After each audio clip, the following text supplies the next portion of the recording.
And we have our first match already ready to go. So this is going to be Waffles versus Hazen to start us off strong. Yeah, Waffles coming through with the Faust. You know, just at Frosty Faustins, we saw Apology Man come through with some incredible gameplay there, utilizing Faust, showing how strong he can be in this season. Let's see how we start off here. And shouts to Guts McButts coming through with the 31 months. Thank you for the support. Well timed on that too. He doesn't need it, but I appreciate the sub, buddy. As always, good to see you, man. There you go. Controlling that chaos and controlling this happy chaos here. Nice cross up on the overhead there with the Scarecrow. Guard break pressure up. Ooh, BRC does end up actually finding the touch there. Doesn't have too much to be able to spend on it. 2K, a hell of a button. Tries to go for the guard crush. The Afro doesn't quite get there though. Oh, but goes for Wild Assault just to keep the pressure going. Nice answer, though, from Hazen. Able to get the throw, and now is suddenly taking full control of the round here. Should be able to get the kill. Plenty of time. Yes, absolutely. The guaranteed shatter damage as we break through. Very nice with the Deus Ex. That's up the second round here. And right at the start, we go for the JK, but nothing to cancel. That's a great counter hit from Hazen. Yeah, it's crazy because it felt like Waffles was like mostly in control that last round too, but all it takes is one well-placed throw from Happy Chaos and everything can crumble just like that. But now we have to get this life lead back here. Unfortunately, Hazen has taken the driver's seat and has not let go. Yeah, pulls up for the second time with Deus Ex, breaks through the wall, and is going to get the burst back here. So Waffles with an opportunity potentially, but instead has to go for the PRC, still gets thrown for it, and the burst is very easily dealt with.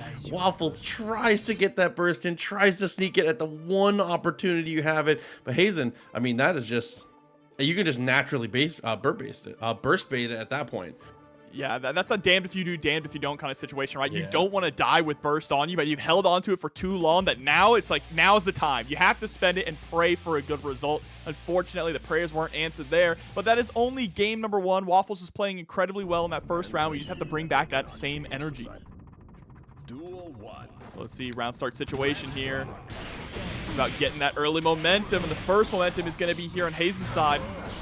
Yeah, I mean, checking out the 2P is a pretty decent little button to poke at spots like that, but 2S from Happy Chaos and the Bombo, a great pickup, and is able to get the wall stick. Everything coming up Hazen right now, riding the wave on the RNG. Yeah, the RNG god's not looking too kind to Waffles here. Oh, goes for the BRC into the 2D mix instead of going for the overhead fuzzy. Very tricky there, and now we're threatening to go 2-0. Already with a decent neutral jump there. Get the trade out in the end. Wild Assault does find the hit. Has to slow things down a little bit though. Only gets a close slash. Was probably looking for something a little bit bigger at that spot, but able to really establish it. But the PRC does find the throw, so potential for a setup. Yeah, gonna get the guard break here also. Yep, goes for the 2P immediately after to try and get some pressure going. Just the end of the Scarecrow is able to connect, but we got too greedy there trying to go for the fully charged scalpel. Oh, BRC's backwards there. Isn't able to get anything. Deflect shield doesn't help when Happy Chaos is able to time that block string correctly. And really, essentially, is a waste of half a burst at that point. Essentially, yeah. It's so difficult, right? Because he can just dash right back in and force you to keep blocking and also force you to make a reverse 3-0 comeback if you want to stay in the winner's side of pools. Yeah, I mean, it can be really costly to his resources, but depending on how the deflect shield interacts with his normals, and depending on if you're cursed or if he's already taken aim and the reticle is there, he could potentially just burn 3 bullets and just be back to where he was before. So I feel like half your burst for 3 bullets sometimes can be okay, but like that is just one of those spots where it's like, oh, okay, unlucky, go next. Yeah, it's a complete nightmare to deal with in a lot of different scenarios. Having to deal with Happy Chaos on defense has always been difficult. But Waffles still has an opportunity here, right? It's not over till it's over. There's the gold burst immediately answering to that 5D attempt. But just as we try to gain momentum, there we go. Yep, super PRC, applies the Afro, and there we go. Call it a chain throw. This is your big opportunity now. You have Happy Chaos right in the corner, but there's the aggressive burst. Oh, got the Goomba stop. We tried to chase up to the skies, and we're going to get a full confirm into Deus Ex, and was able to land the curse on top of it. Absolutely, and the most important part of that was got the full reload. Deflect shield does not help for the second time against the grounded Happy Chaos that's already taken aim.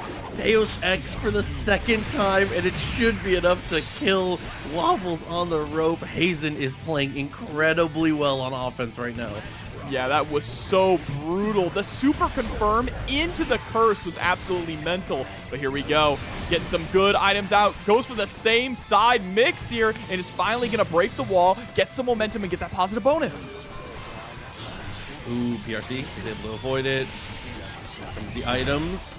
Gonna have to trust the Lord of RNG, but shoots him out of the sky. The aimbot is ridiculous. Yo, someone checking PC. Oh, here it comes. Deus Ex one more time.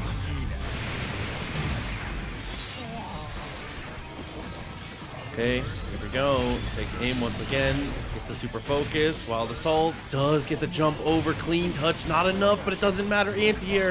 A pixel of life left. Wow, yep, and just goes for the JP, able to close it out there, going up against HerbFromTheCurb. And as we're jumping into this, don't you all forget to check out the Matcherino, !Matcherino in the chat is going to bring that link up. I see you already claiming the codes. Let's jump in there and make sure we can get rid of all of them. Right, I was looking for the jump in there, didn't get too much. In the end, it actually turns into a knockdown from Millia. And yeah, so this is two characters that can just run absolutely phenomenal offense. It's just constantly looping you into set play over and over with knockdowns here. Difference is Millia is going to get more substantial side swaps with her mix-up game. Okay. First. Ooh, I like you tapping that tapping the crouch right there. Just will stay under the HCL. Tries to stagger some 5Ks, but doesn't find much for it. And gets the counter hit after the jab. So good defense as well from K2. And there we go, trying to escape. We do get out of the corner, but wow, what a confirm with the side swap, putting you right back in and sending you through the wall. That's going to be the round with the Capel. Yeah, Red RC certainly correct at that point there. You want to take that little bit extra damage. That whatever it takes to be able to get the side switch and be able to keep your combo stable, as we were able to go for the FD. And I want to say again early, K20 with the FDs early have been buying a lot of room from Eno. A lot of these hits have been counter punches just from the little bit of room that FD's buying her. Yeah, and FD is one of those resources that can really set different players apart from each other, right? Utilizing it as that push block, as that spacing tool like it's meant to be. And that is another round done there with the 6K overhead. Unreal hit confirmed. Gets the counter hit with the far heavy, is able to go straight into the super. Amazing confirmation and great damage to be able to convert fully. Yeah, absolutely. I mean, FD is such an important tool, right? It is almost like part of the core footsies of Guilty Gear, is forcing your opponent to whiff through your use of FD. Knowing what strings to FD to push them out, to force them to whiff and get those whiff punishes is a huge part of this game. And let's see, though. Let's see if HerbFromTheCurb can keep the pressure up, turn up the heat a little bit more here, and finally score some knockdowns. That's kind of the big thing. They haven't really been able to catch K22 at all. Duel 1. Okay. Right off the start, tries to go for the jump in here. Herb immediately kind of put on the back foot, has to end up spending the gold burst there, which, I mean, at least you did get the gold version, but unfortunately still stuck on defense now. Yeah, so you're not going to get the most of that positive bonus, right? Stuck on defense, not able to really utilize the tension pulse that it gives you. But finally scoring some hits, still just has not been able to get a knockdown quite yet on K22, who is in firm control of the pace of the match right now. Spending the whole burst there to be able to get the hard knockdown, set yourself up for the high potential, goes for the hair car and looks for the low afterwards. In the end, Psycho Crusher does find the hit and a little bit of slowdown, but we block the fuzzy. Again, defense winning out wonderfully here for K20. So important when you're playing a character that has such low life like Millia. Defense can make or break your offense, right? You're going to be forced to block one way or another. It's just the way that Strive works. So you got to make sure you survive when it happens. Ooh, Psycho Crusher, close slash actually answers it, and then low Capel to follow, gets the side swap. Yeah, not quite able to bait out the burst there. Herb going for the mad love to get the guard break in the air, but still just really unable to get anything started. We go for the fast RC to set up the disc. And it's just blistering offense. Yes, Swung into Lust Shaker afterwards, ends up finding the cross up here, and that turns into a kill. 2 games on the board. K22, again, masterful when it comes to resetting the offense in ways that don't feel like an overcommitment, as well as just going for exceptional combo routing to always find the maximum value. Yeah, for sure. You say Except that last one. well. I think one of the big things, like I mentioned it a couple times already, I seriously don't think that Herb has knocked down K22 a single time yet, right? We haven't been able to run any kind of mix-up game, so we're losing at the start in neutral. Even in the air, has to take to the skies when she goes for a lot of her movement, because she does have that witch dash, right? The Morgan dash. But here we go, finally gets a hit. And we know that Millia is the queen of the skies. That's where she's most effective. Okay. HCL didn't turn into much. Gets the trade, but finally a knockdown here. Note comes through, but FD and is able to block most everything and then jumps the throw attempt. Oh my god, the Wild Assault confirmed into the dodge to get a side swap. Utilizing the wings here to break the wall. Just squeeze out a little extra damage, but more importantly, a positive bonus and the hard knockdown. Ooh, but the wake up super, finally something active defense, gets the double overhead, should be able to kill off of this one. Yeah, because of the Wild Assault carry. That's a great burst again. Okay, K22 wanting to be a hero. Oh no, not like this. Starting to like his odds here. Oh my god, has a super available as well. It should kill. Oh, the burst is faded out. The Canadian burst. It's been so long since we've seen one of those in the Great White North. Oh my god, it doesn't quite have the same impact as before, but man, when you see him all the way up, Jesus, gets the overhead into the Psycho Crusher. Offense finally starting here from Herb. And that was the closest that we got for Herb, right? Was just almost close to taking that round here now, and you know that has to feel really bad going into this next one. But we were doing so well. We scored that knockdown, and we were nearly able to get the kill off of a single knockdown, but now we are just getting put into Mixed City, and that's going to be it. Yeah, absolutely. Unfortunately, Mixed City population 1, Mr. Herb, maybe head a little further down there. Mewshmallow, excuse me, playing the May. Can I just say, it's extra exciting to watch you get to watch how far Guilty Gear has come. Because for anybody that does not know, Jobber has been playing Guilty Gear for a pretty decently long time, was an Exert head forever. And then when Strive was coming out, he was like, it's time. That was my first fighting game. Exert was my first fighting game. I don't know. It's real fighting game. It's especially cool to get to see it. So that, I don't know. That's just my personal 2 cents. I appreciate it. I don't appreciate this damage that we're seeing right now. May swinging around the anchor, utilizing that JH to lock Lookewarm in the corner. What a hitbox on that. We're finally able to escape, but the damage has been done. Oh, I think Lookewarm might have not realized that they scored the hit there. It looked a little strange, right? That interaction. So there was a bit of a pause, but still able to weather the storm, steal themselves, get that confirmed, and get the wall break. So for the close slash, keep harassing as long as they'll allow you to. As Disc finds a knockdown, we're going to be a hero. Steel Force 9 does save the day a little bit. PRC, this is nerve-wracking. Oh my god. But it's Lookewarm who's at a disadvantage here. Gets the 6P into the hair car. Stealing the round away. Yeah, definitely a very strong 6P in that spot, especially considering that May is certainly going to look to jump in a spot like that. We've always said the buttons for this character in the air are unbelievable. Yeah, I think that's what makes May really strong in this matchup against Millia, right? Is not only the damage that she can output, but the fact that she can chase Millia up to the skies, which a lot of characters do have trouble doing. Okay, up that one was a little too far. It's all right, though. Just chilling. Oh, my God. And the counter hit forces the burst. That was going to be a lot of life gone. Yeah, going to get a wall break here on top of it. No super, so we're just going to go for the 5D route. Oh, and JH is able to connect. Lands and gets the close slash, even from that far away.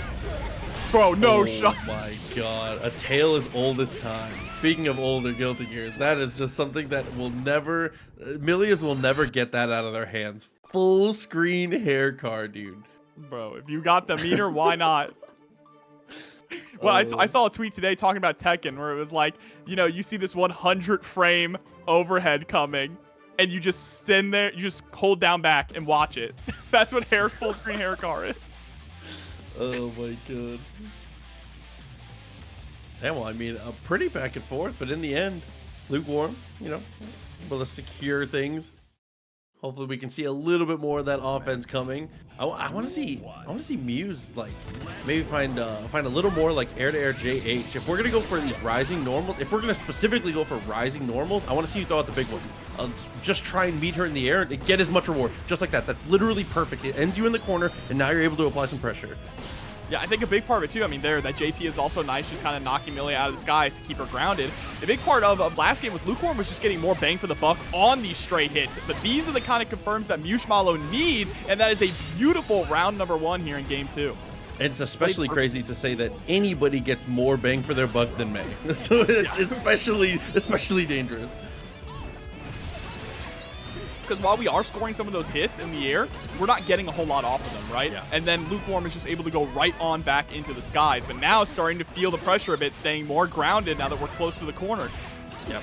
Using that 2S, trying to keep it front loaded here. Knockdown, gonna have to block. Unfortunately, the double overhead finds its mark. But good defense on the second layer here, forces the RC, but that means the offense continues. So we are getting blended right now. And the wall splat utilizes the wild assault there. Very smart. Gonna get another mix up. Oh, just goes for the honest mids into the 6K. Beautiful 6P. No burst coming out. Yeah, at that point, might as well hold it there. Unfortunately, you didn't get an opportunity to use your meter to be able to go on defense there, but you know, YRC just feels really risky against a lot of the offense that Millia presents pretty naturally. Just trying to stay into the skies. Point blank Totsugeki. I love the 5H as the wall. Just get off of me. It's a stop sign. Oh, okay. Oh my god, he's able to jump off Mr. Dolphin. Extra damage. You were certainly dead there. There was a whale on the way. That is a great burst. All right. Yeah, we're not going to utilize the super there to break the wall. Had already fully committed to the route. Oh, I love the RC there. It's going to scale really heavily, but getting the wall break is so massive. Bro, oh my god. That's not a DP. Still okay. Hey, listen, it's an up-down charge, but that's a flash kick in my book. Doesn't need invincibility to be a reversal, you know what I'm saying? Absolutely not. How brave you are is what constitutes a reversal. Ends up working out wonderfully, 1-to-1. I feel like you can jump scare people like that, especially against Millia. Millia is one of the characters where in a situation like that, it's a pretty safe bet to think that she's gonna hold North there. Yeah, I could definitely see that, Millia, especially how much we've taken to the skies throughout this set altogether. Here we go. Again, just trying to play that neutral game. First person to score the hit here is going to be Lookewarm. mewshmallow wants the burst early here. Recognizes that we can't let the situation get out of control. There it is, 5H, the hitbox on that. Locapel ends up RCing past it. Gets the trade after the Dolphin. Hair car, full screen.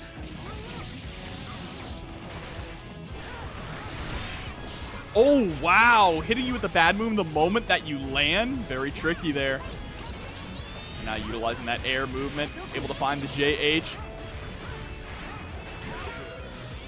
Oh, Lush Shaker into 6P. I actually really like that. You usually end up in trade situations like that. That ends up pretty good. What a whiff punish with the hair car. That's the first time I've seen that. Great reaction there from Lookewarm. Now up around.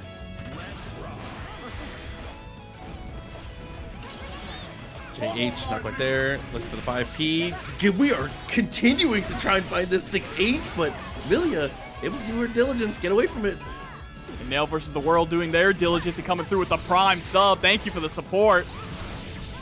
Just as we get crossed up there, we didn't even press a button. We immediately dashed back the other way to keep the carry to the corner that we wanted. Ooh, 5P whiffs twice in a row. Finds our knockdown. Oh my god. Finds a knockdown again. Oh, again, crossed up. This time low, overhead. Just has to find that last touch. YRC. Counter hit, close slash. You should be dead. No! JD We weren't close enough to the wall. Wild assault maybe? YRC. Oh, wow. 2D of all options to go for after the YRC. That's kind of scary. If we press maybe a 5K or something on mewshmallow's side, that could have easily closed out the round. I think that Mew did up dolphin again. I think that was up dolphin again. It's flash kick time, baby. Oh man, shout out to Lucas, by the way, coming through with the amazing camera work, not only helping knock out those codes, as you all should too in the match arena, but also dumping the $5 in there. Appreciate you a lot, man. Thank you as always. I know that boy's out here playing Tekken right now. He's on the grind. He's on the grind. All right, 2K2D hits its mark. There it is. Yeah, but we're gonna get a full confirm off that. No, hold up. Absolutely. Okay, you're alive. Dude, I was scared. I was scared, bro. I was like, nah, this is Millia. Hold up a second. Dude, the only reason I was so sure is because it's Millia, but that's one of the nice things about Millia is that life total is just a resource. Until it's at 0, it doesn't matter. We're still in this, but no hard knockdown. That's actually a huge miscalculation. Mega's to fight one more time, but the counter hit happens again. Oh my god, you have 100 meter. It decides to spend the burst instead. Still 50 meter here on Mew's side. Just has to find the single touch. Is going to get hit by the falling JH. And that's going to be it. Steals the round away. What a comeback from Lookewarm. It's just like we were just saying. I mean, that is the Millia way. Any amount of life is good enough to be able to make the offense work. Tries to go for the double cross up there. Ends up finding a close slash on the attempt at the jump. Man, 2 people just getting robbed by Millia 2 games in a row. Can you believe your eyes, Proxy? Okay. When you're not enough. Or knockdown. Dash up. Wow. All right. Actually, shockingly respectful in that situation. I like just walking away, too. You have so much meter. No reason to get too crazy. Uh-oh. Yeah, this is bad. No, okay, another situation though where no hard knockdowns available here, and look at the meter, goes for the BRC, finds the 6P. At that point, Lookewarm has the world as your oyster. A max meter, almost max burst. You can kind of do whatever you want. Gotta do it because Cody ain't. I was gonna say that hurts, bro. Come on. I respect it though. Good God. All right, here we go. It's gonna be Nitro. Big homie coming up, facing off against Pedrito. So we'll see how Nitro's able to start things off. Not too great at the beginning here. Already through the wall, but full burst spent on that situation. Oh my god, just the run up 5H again. Burst, though, is going to allow Nitro to take advantage of the corner here. Baits out the DP, and this is exactly the momentum we need, but drops the far slash. That's okay. Just trying to give you another opportunity. Yeah, still able to pick up after that situation. Spinning dog kick for the knockdown. Has 50 meters still available as well. But Pedrito has the opportunity to potentially go for the bust out. But the BRC slowdown that ends up with a cross up. A really potent situation that Nitro puts him in. It's really nasty, too, because you can opt to go for the BRC drift downwards if you want to stay same side, right? It's a nasty, diabolical 50-50, but here's why the Lightning should break the wall. Yep, look at that quarter carry. Some respectable damage on it, too. RTL, baby. Wake up 5P, though. Very nice. Dashes up and gets the throw. Situation. Reset again. I'll do it again. Ooh, I like the patience. Just backing up. Doesn't want to get caught with a lot of that meter that's there on Pedrito. That's there on Pedrito's side. 100 meter and 100 burst. I love that press there. Recognizing the situation. BRC. You fit 2 5Ps before you hit the ground there? That was a double overhead on the first drop. The Gio's nasty, all right? Oh my god. Ever since this character got the buffs that she got in the Season 3 balance patch, and also getting the follow-ups to her enhanced specials, her command dash into the enhanced specials simplified, this character has been kind of a problem.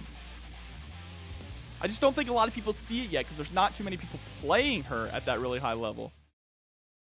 No, I feel like it's Duel 1. it's one of those, if you know, you know. Yeah, for sure. Hey, do you play against the Geo? On day coming through, by the way. Do $15 into the Matcherino. Thank you so much. Appreciate you as always. And again, to everyone who's helping out with the Matcherino, man. Look at that. All the damage off of one spiral arrow through a fireball there. Half your health, forfeit. And now Nitro is sitting on 100 meter here. Fully enhanced Geo. But it's going to get sent through the wall themselves. RTL, like you said, a respectable chunk of damage off the table. Dashed up for the 5K. Nice tech, though. We're able to find a cross-up. BRC just checking. Not going for any kind of a fuzzy situation there. Any kind of a mix-up. Just the honest mids. Ooh, that's a great pickup, too. I respect the discipline from Nitro to not spend the burst in that spot. If you're going to, you have to bust it off right away. There's the burst coming out. Nice, sniped out of the skies with the stun edge. Had to go for the FD in that spot. Very nice. Was awake to the flip kick at that point. Good IBFD, but still closes the distance and gets the hit.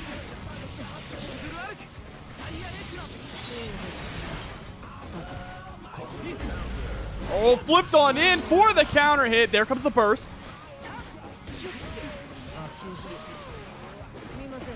Oh, that whiffed close slash was so scary, but we just send the Stun Dipper. Stun Dipper RC, steal the round away. That's the king for you. Damn, bro. Putting in his work. Chat's already killing me tonight, bro. Yeah, which I don't know what's got us and what's in the water. Where in the water, bro? People are just really upset about Cody. You know, I understand. That's not what it is. But here we go, jumping right back into it now. One apiece for both of our players. Duel 1. So let's see how Nitro is going to start things off this round. Just goes for the 5H, but it's going to whiff and get punished immediately by Pedrito. I like going for the burst there to make sure you don't get sent through the wall, right? You recognize the wall assault came through. Oh, OTG wasn't enough to get the wall stick. Wall health at basically 0, though, so any touch really should send through, but 2D counter hit right out of the corner.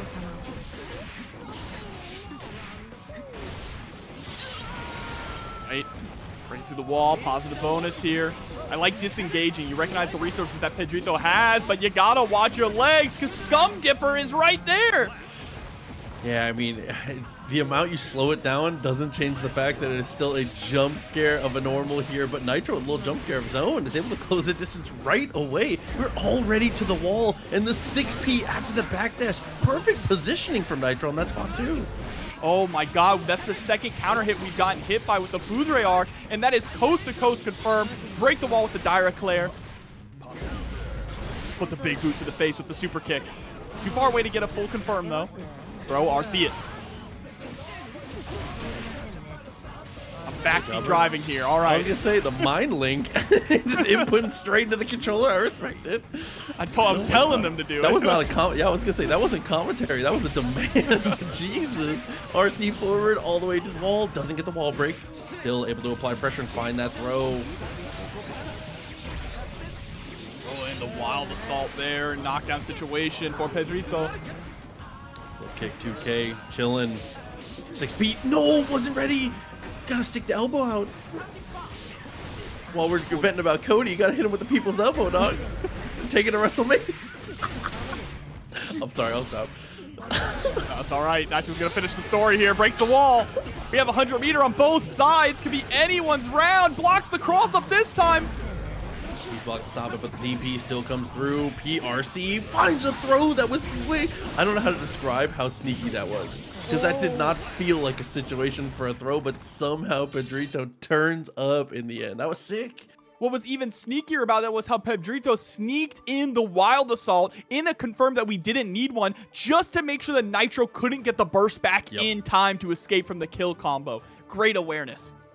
Yeah, which is extra sick in this position because obviously it doesn't take quite as much as it did. So you have to do you have to be even more precise with how what's the word I'm looking for? How condensed you are after the hit of the wild assault for that to be effective in that spot.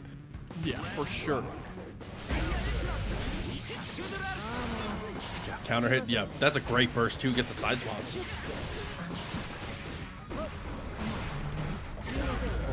Oh, counter hit 2D. Sending the burst out there. Doesn't want to get caught in the corner with a big starter like that. But I love the PRC into the DP. Still going to be alive, just barely. Flip kick right off rip. Taps the dust. Nice block from Nitro. And a good reaction to the fireball there. Is not willing to hold it. Crossed up. And because of the RC, we're able to pick up afterwards. But I think we might have went for the wrong confirm. Doesn't matter. Gets the roundhouse kick straight to the dome here. And now we're close to taking this to a game 5. Rounds our 5K. Does get the hit. Oh, that's a tough one. But no, 2S a little too early. Ends up gets punished. Straight to the corner. But Wild Assault to start the confirm there. He almost used it like Stun Dipper.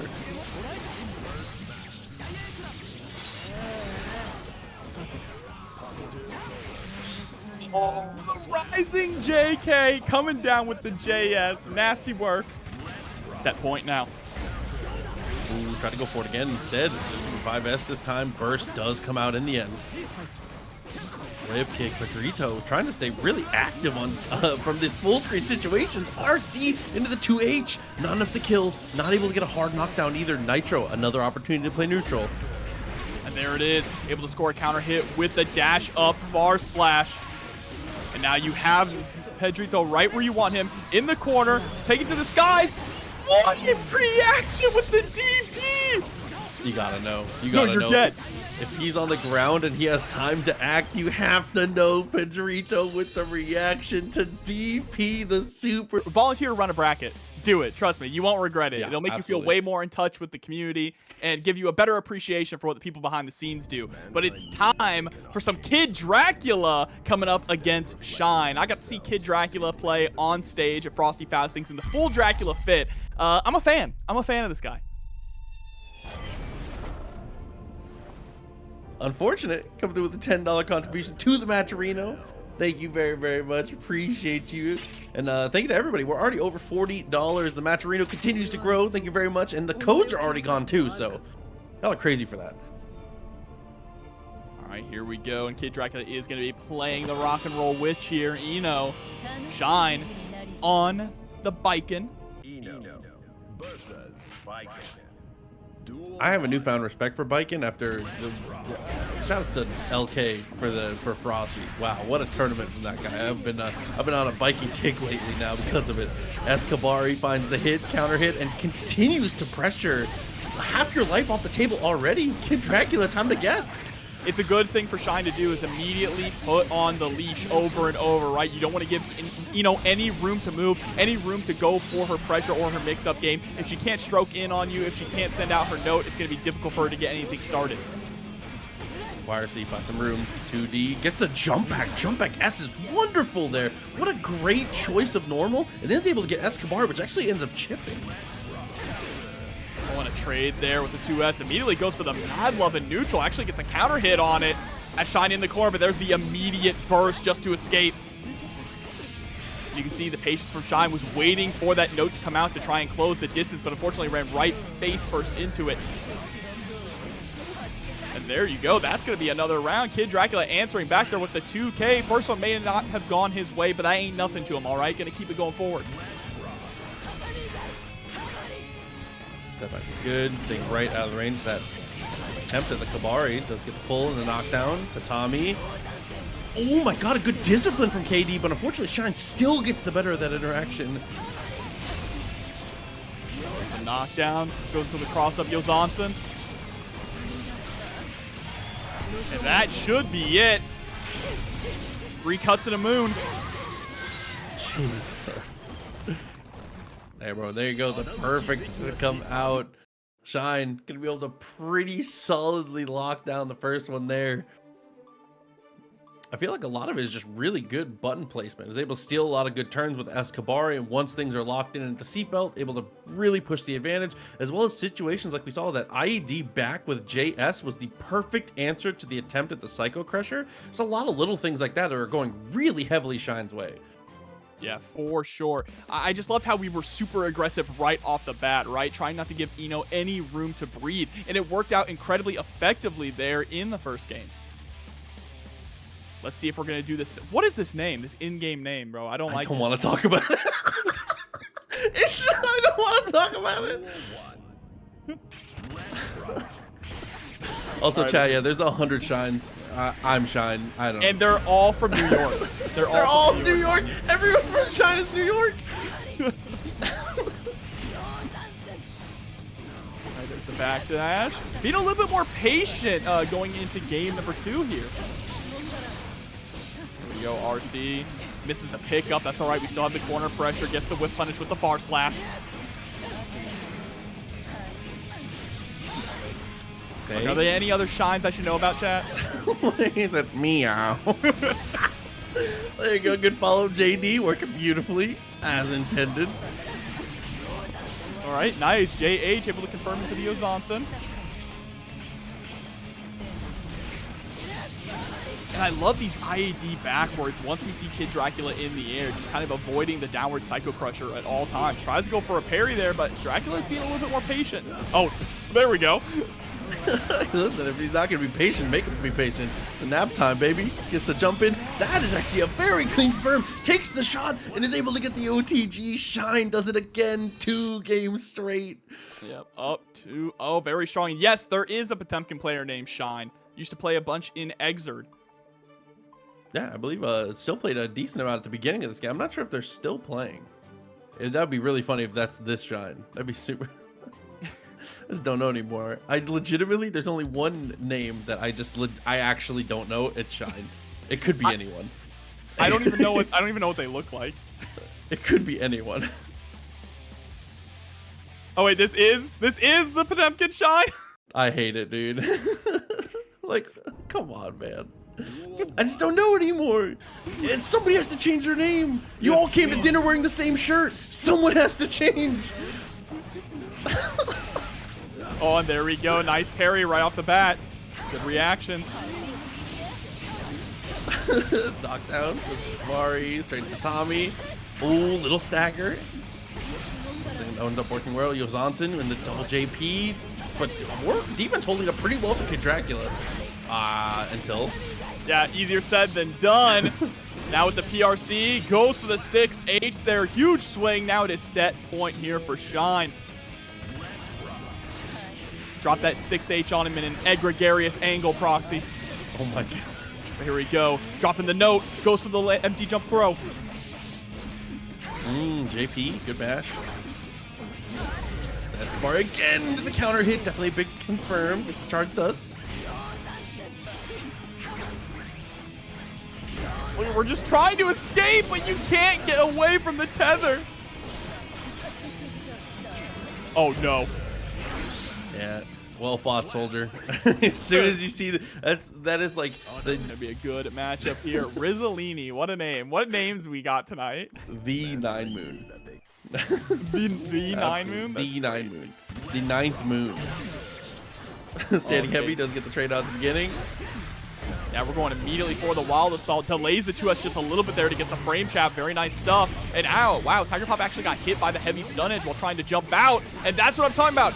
The stun dipper into the RC. It is such a good tool in this matchup, allowing you to blow through the clone as well.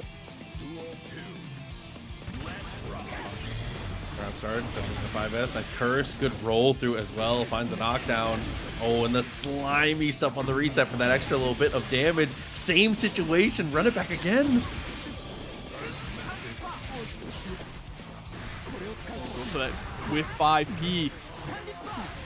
I like the delayed stun dipper. PRC very late there backwards to get the whiff punish with the 6H. Ooh, breaks the wall with the fireball though, doesn't get the hard knockdown.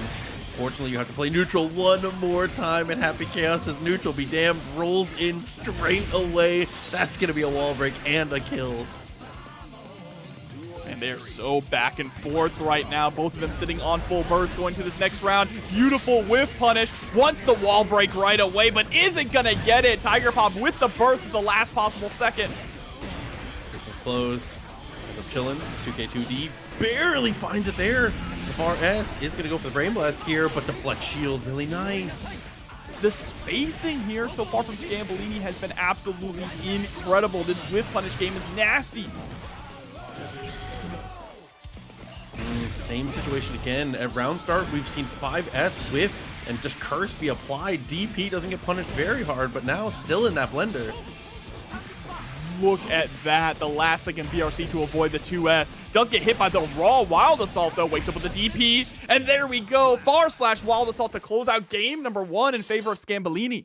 That was an extra awkward situation too, because I think Scambolini goes for Stun Dipper there, assuming that BRC was close enough for a slowdown, but it was so far spaced. It was so like ridiculously far away that that 2S was still in range to be able to threaten, but it wasn't close enough for the BRC slowdown. So that put it in a really awkward spot. That's pretty, I don't want to say lucky, but you know, fortune favors Scambolini to not have it be much more severe there.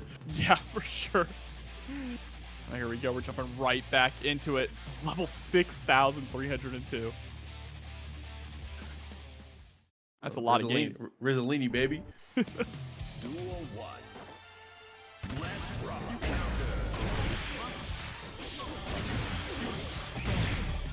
All right, stuck with the wall. Good break. Third of life off the table. Wow, what a button press. Blowing up the startup of that 6S. Goes for the fuzzy, but we weren't able to confirm off of it. It's way too far, though. Tries to go for the push away. Nice DP. All right, first comes out. Oh, tried to avoid the curse, but still landed right on top of it. Good just block. From that spacing, there was potential for it to be hard to get a full punish there. Tiger Pop turns it into magic. That's another hard knockdown and a guaranteed curse if he wants it. But instead, we're going to go for blood straight into Deus Ex for the second time. All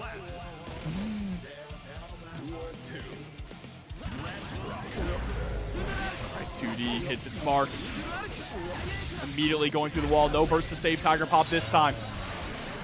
Well, we're going to spend our own burst for the Wild Assault and the knockdown.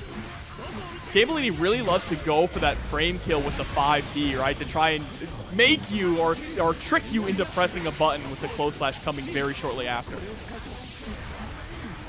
Fireball was a setup. 2K2D. That little micro dash is unreal. Tiger Pop out of the corner. Absolute freedom. Max meter. This is a crazy situation. BRC Taco, but we didn't get the pickup afterwards. Oh my god, and the confidence on the rundown. Tiger Pop, we're locked in. Jesus Christ. All right, one apiece. That's what we like to see. Competitive set here. And how deep is this into pool? He needed a game. He needed a game to get the you know, the feet in the pool. We're here.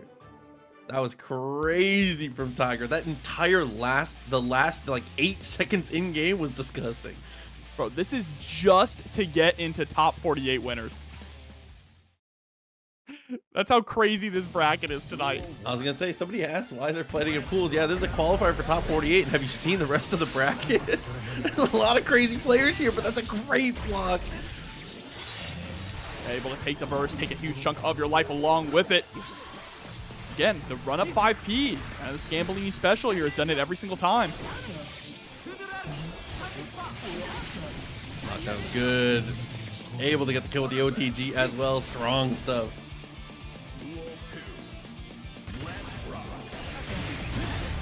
Beautiful whip punish there with the far slash.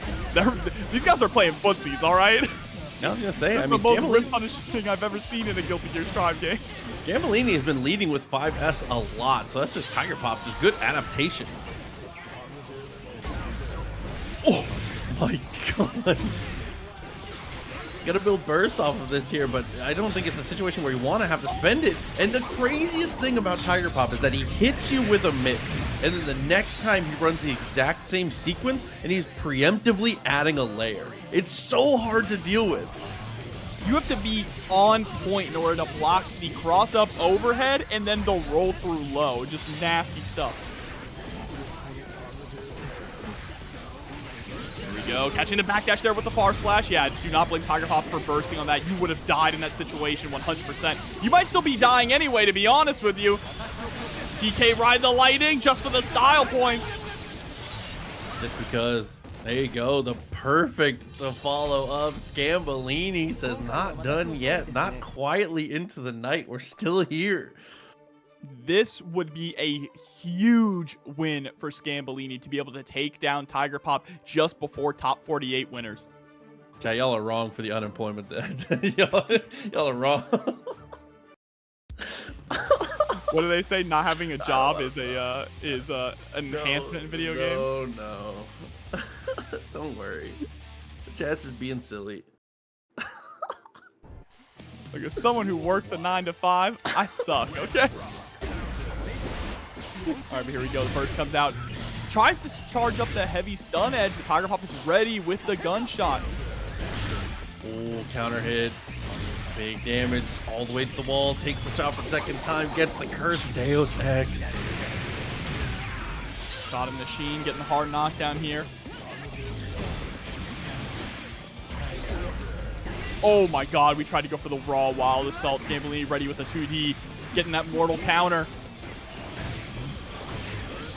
Oh, the roll through is gonna do it here. And now Tiger Pop looking to tie things up.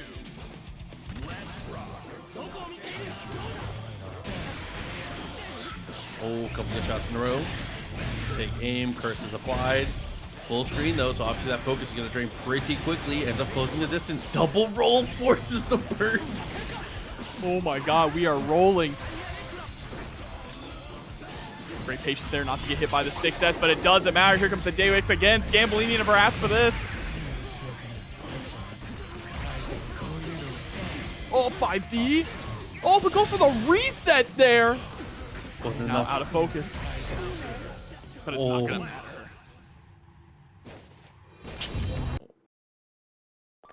So we have a game 5. That's what we like to see here. Going the distance between these two players. Yeah, and I mean, I honestly expected to see between the two super high-profile players honestly a pleasure to get to watch for the both of them. But this is, I hate that one of these two has to go to losers because I love watching them both so much. I do too, honestly.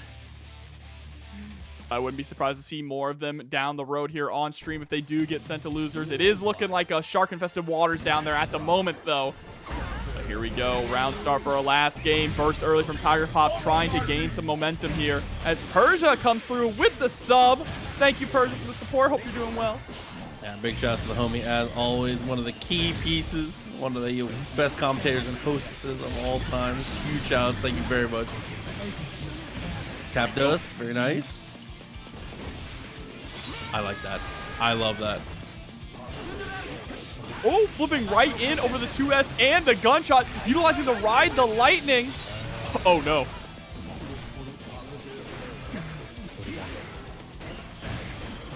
There you go. Roll through. Able to score the hit. We're going to talk about gunshots. We're about to see some gunshots real soon. Oh! YRC on the 6K attempt. There's the DP. And the run-up throw. Able to take the round. Scambolini now sitting at set point. Okay, full burst available for both players. Ends up getting the poke. Forced the burst right away. Tries to go for the jump over, but ends up getting shot straight out of the sky.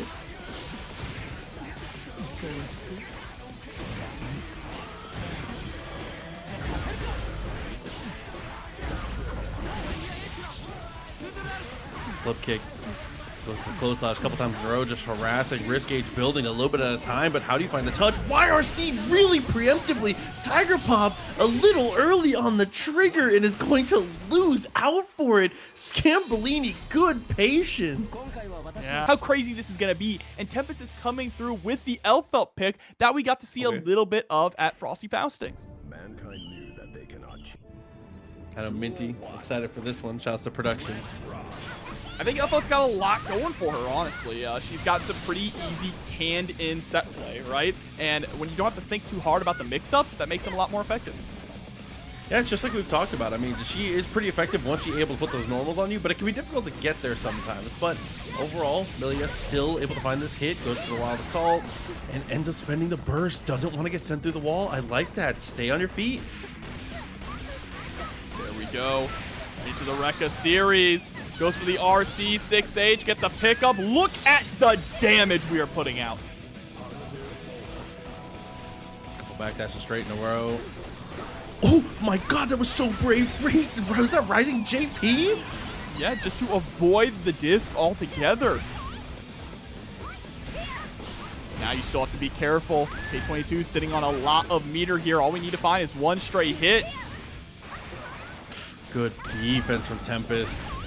He's up in a situation where he takes a shot a couple times in a row. BRC just to avoid. Looks for the air, though. That is an easy close slash. And dude, that's one of the nicest things about Millia. In that spot, the optimal combo is also the best way to fix it. Double close slash just confirms itself. Exactly, one of the best anti-airs in the game in terms of close slashes. But look at this, Tempest just resetting the Rekkas all around. Here we come with the joy.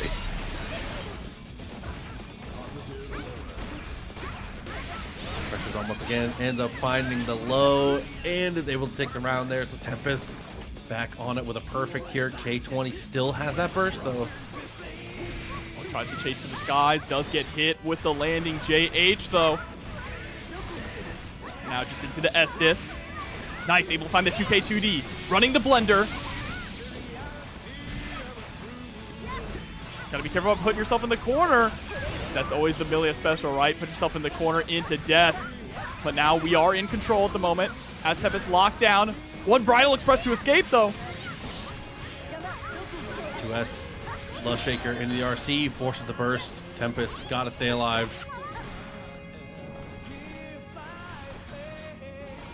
Okay, trying to keep it slow and steady. Does find the cross up and is able to find the kill. The S disc makes it work very nice. K20 comes through with the first game. Yeah, beautiful stuff there from K22. Chat's killing me. But now let's see how Tempest is going to bring things back here.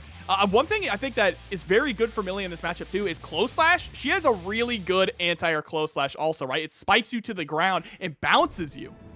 Duel 1. So I want to see how effective that can be to kind of sniping K22 out of the skies.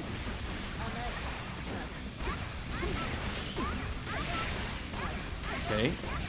Wow, just repeat the sequence here. It keeps her standing. A lot of damage off the table already on just a couple 3-hit sequences. Misses the combo with the low compel though. Just messing with close slashes. Oh, that was nasty. Burst comes out from Tempest. Doesn't want to get sent through the wall. I like you. Once you see that K22 goes to the skies, I like using that Bridal Express just to get underneath Millia and escape from the corner. No, I definitely agree. Oh my god. Because again, we're able to just completely ignore everything. Pushes through the disc. Not a worry in the world. Again, breaks through the wall, but not a hard knockdown. And look at the meter. Oh, it's on the other side. The 2D counter hit. Here we go now, Tempest taking that round very nicely. Goes for the Pineberry setup again. Bro, moving like Millia. I was gonna say this is closed. Oh, it looked like it was trying to jump there, so maybe it was trying to bait the burst. In the end, K22 finds the knockdown. Left, right, goes to the double overhead. Not gonna find the hit.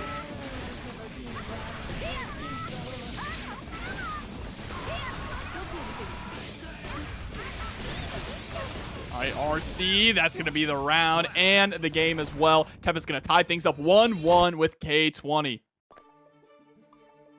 For anybody confused, by the way, yeah, there was a little bit of a weird thing that happened with bots there. We are handling it. You know, that's what the 200+ bans were. You know, it'd be like that.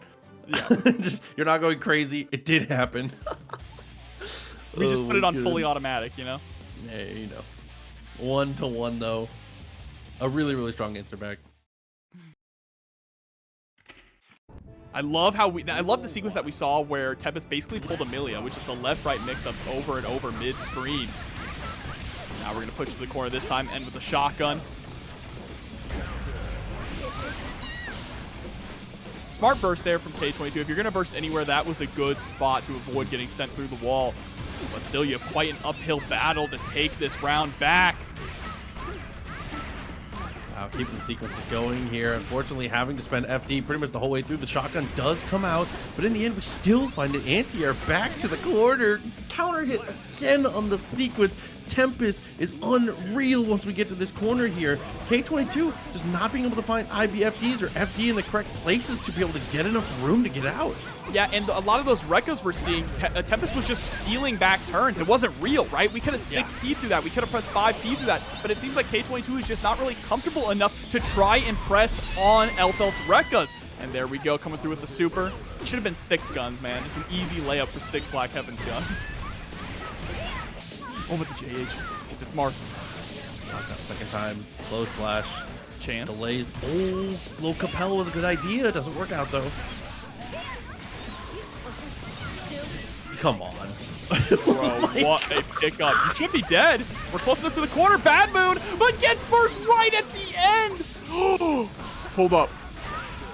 Okay, there we go. Finally goes for the 6P, shutting down the Rekka startup. Bro, I can't believe that the sheer amount of hits from the Bad Moon built up the burst there for Tempest to be able to escape. Good dash forward there. Towards the Capella, gets out of the corner. Pretty good twice in a row. Pushes back to the wall. Oh my god. And like you said here, just stealing those turns, finally starting to lean into the throw in that situation as well. There we go. Into the super once again.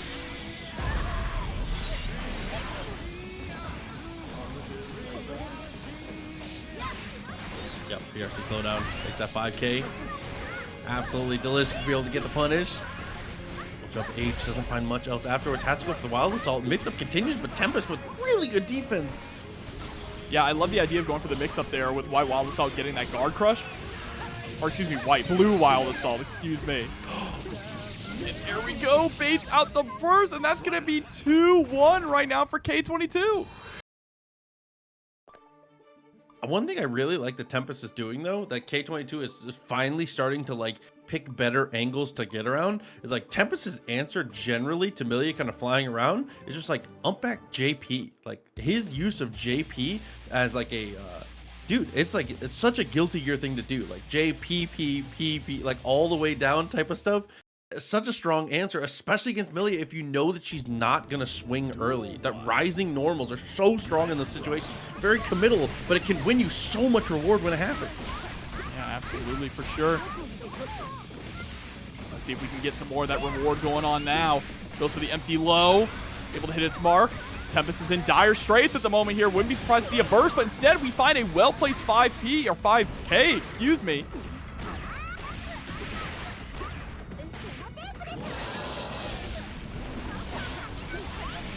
Oh, into the multi-hitting JD. Nice work there from Tempest. Hit him with the Devil Horns to close out the round. Okay. H and the burst does the poke. Very nice with the counter hit. And again, they can point it out before. Look at the damage. Able to stand it into a reset as well. The deletion. Oh, brutal. It just gets the run-up raw counter hit close slash. Now we can send out these gunshots here, just try and whittle away at K22's health. PRC gonna miss it, but gets the gunshot for the chip damage there. And Tempest is taking it to a game 5. A pretty decisive game number 4. Yeah, putting us down to the last moment. I like this from Tempest too. It's just playing the Elphelt, getting more reps in. It just... Every time we see it from him, it just looks better and better. And I think it's a character, like you said, that has pretty high potential depending on which matchups you pick it into.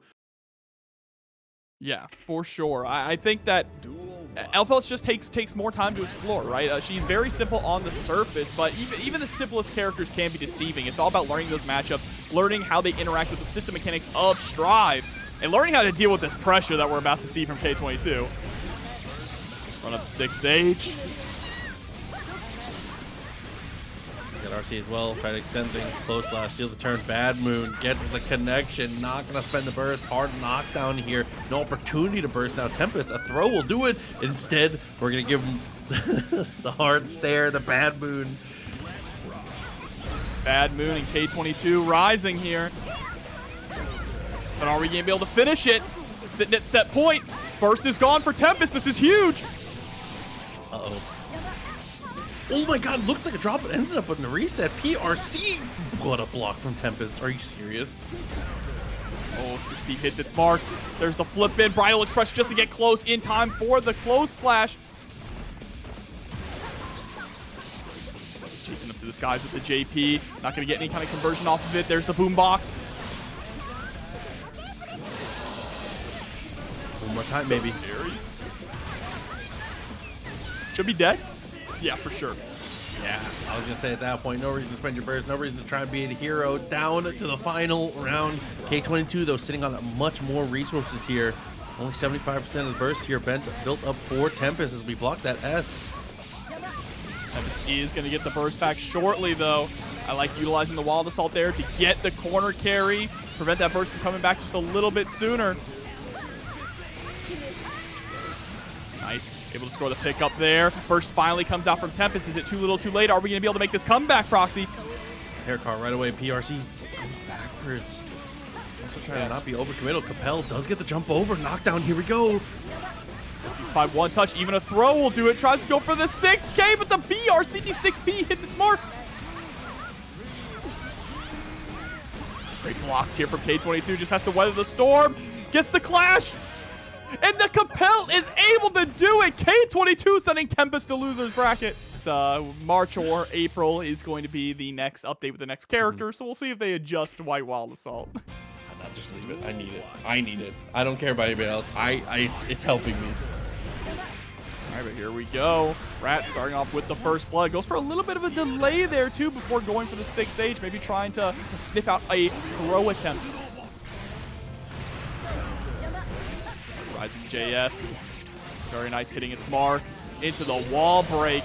Rat firmly in the driver's seat at the moment. Driving with that hair car. Already such a strong start. Able to get the wall stick here into the wings. Not enough to kill, but still. Goldlewis in a terrible spot. Even with this amount of meter, wakes up with this super. It's not going to connect, but does have meter to RC. Oh, the bravery to dash up 5P, the perfect there. And I need Rat to gap is the craziest thing I've read in chat. Little shaker. The RC afterwards. Behemoth for the knockdown.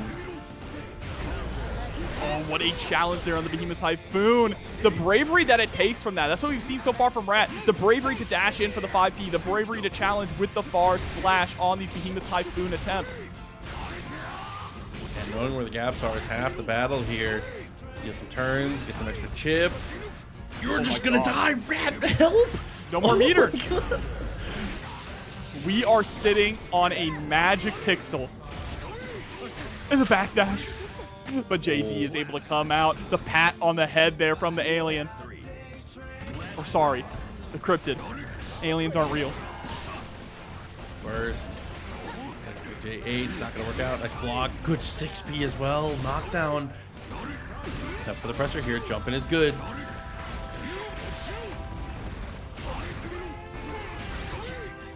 We are in trouble. Max security as well. Here comes the drone on the first opportunity, and you die for it. It just kills you. Chopper. Yep, empty jump low. The classic there from Goldlewis. It's the deadliest empty jump low in the game. Dude, especially with max security drone hanging out. The pineapple homie.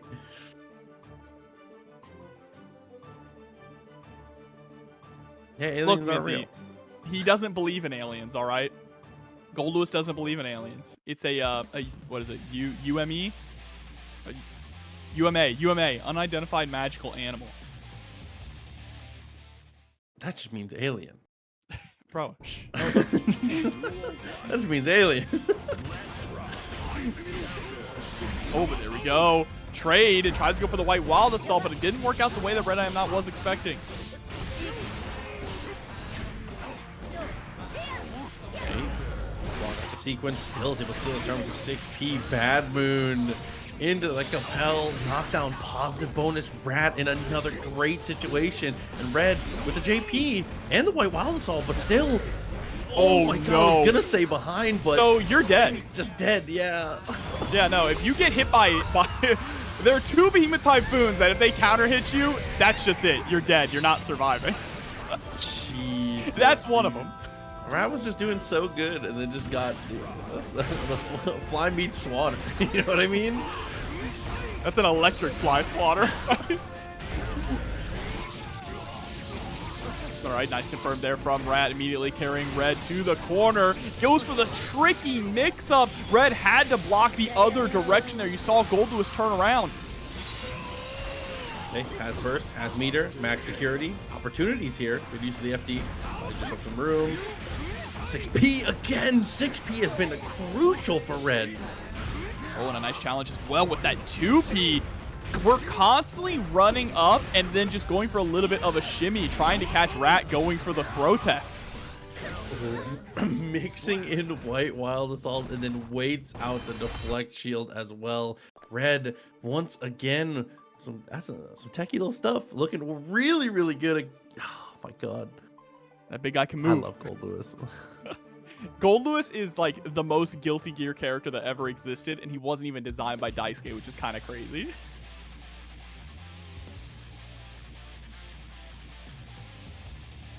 He's here for all us Cliff players, you know? Keeping the dream alive. I can't co-sign a Cliff play, but I do like Goldlewis. Okay.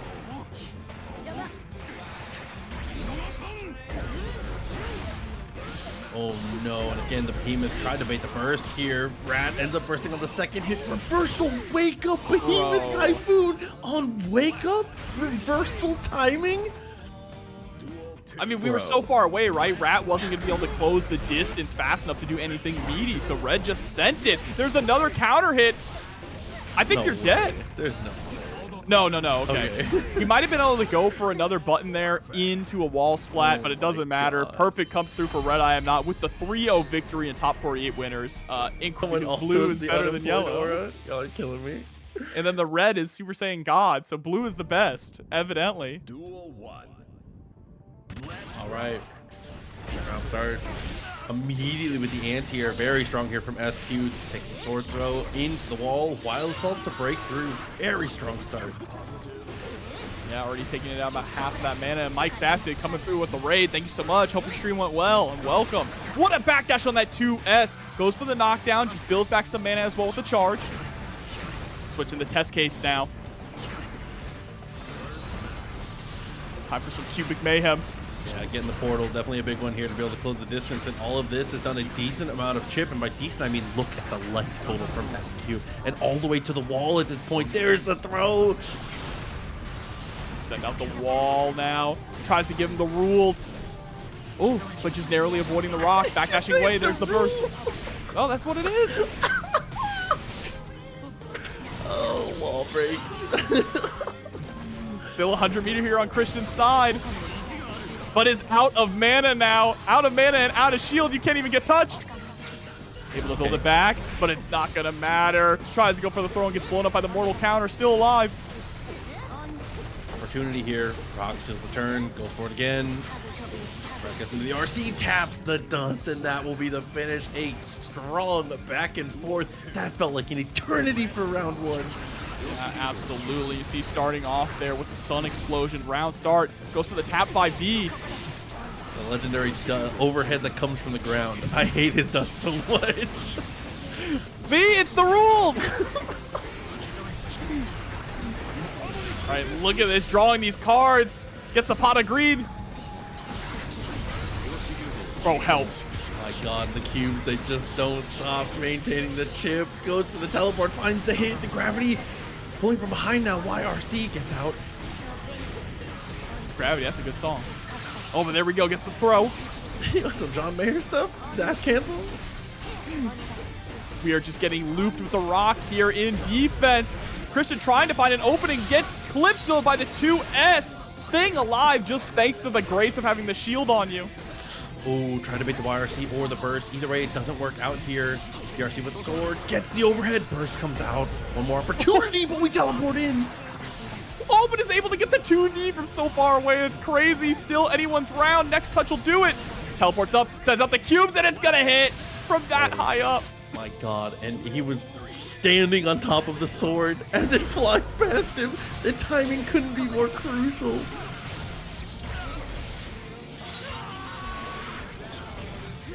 Look at our cards, Proxy.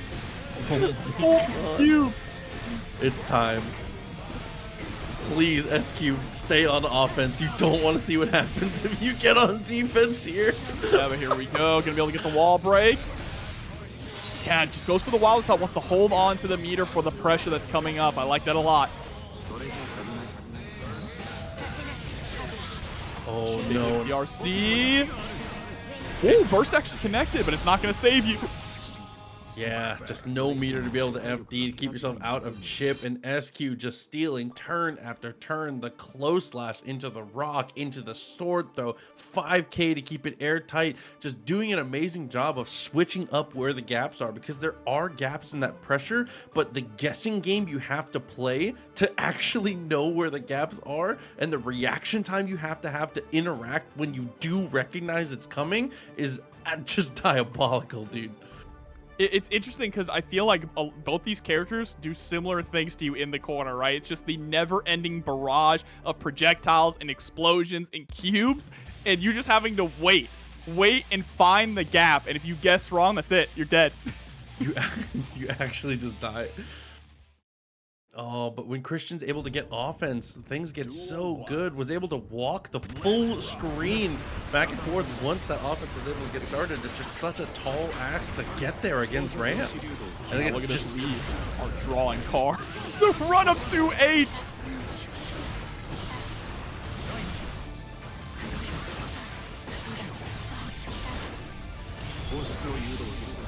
Uh-oh.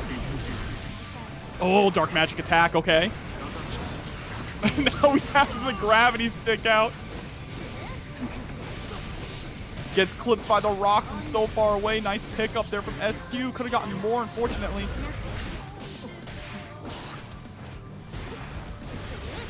Now we're nearly out of mana here. Christian needs to be very careful about getting touched, and there it is. You are dead.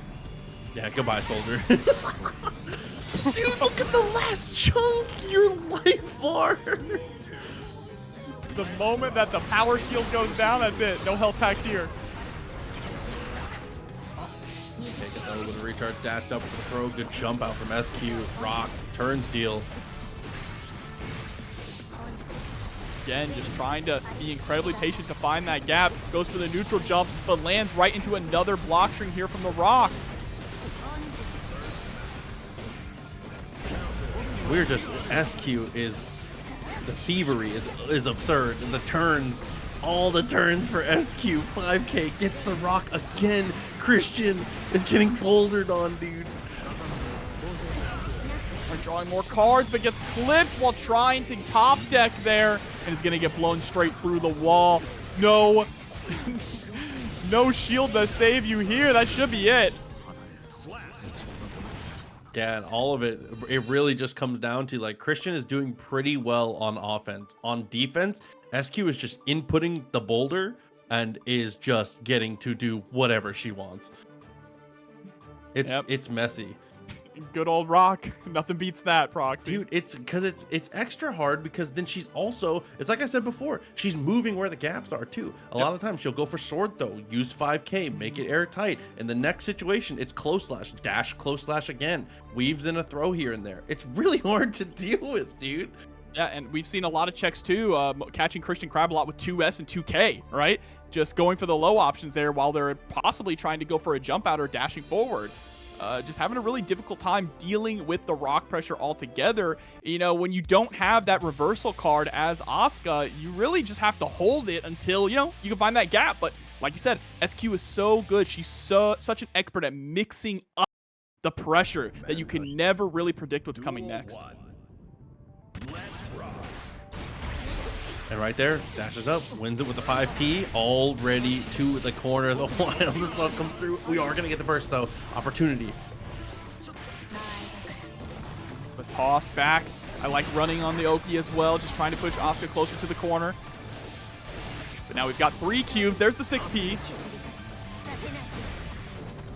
We can't really send them out, right? We don't have a comfortable room to get any mana. That's the big thing, is that Christian needs to find a knockdown to go for a mana charge. You can't reliably do it in neutral against Ram because she has such long-range buttons and can just throw the sword at you.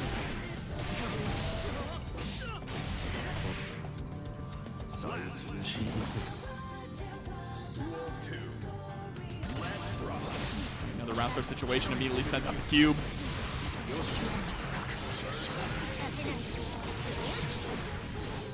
Okay. That's the thing about Asuka, right? He is such a strong character, but it's like the ultimate of feast and famine, high risk, high reward. You get such strong options, but you need the resources to do it. When you run out of the resources, no one suffers like him. Oh my god. And even with that, was able to get the IED to get out of the corner, does find the gold burst. Positive bonus set up here. Goes for the RC. I like that poke out. Nice active defense. Gets out of the corner here. Opportunity. Good. That's like the first time we've really seen an effective answer to the pressure SQ's been putting out. And we just got 2 cards in a row of the passive mana regeneration. This is really what allows Asuka to cook, right? Is constantly throwing out cards and keeping the pressure up, never having to worry about that resource. And look at that, Christian takes the round. Just like we said, when the offense gets started, we're able to make it work here, but round start, the explosion, Jesus Christ. You gotta believe in the heart of the cards, Proxy. Here we go with the teleport. I like the patience there. But now you're out of mana, out of shield, and this is gonna hurt real bad. Mortal Bottle takes a huge chunk, more than half your life bar, 50 meter and a burst available.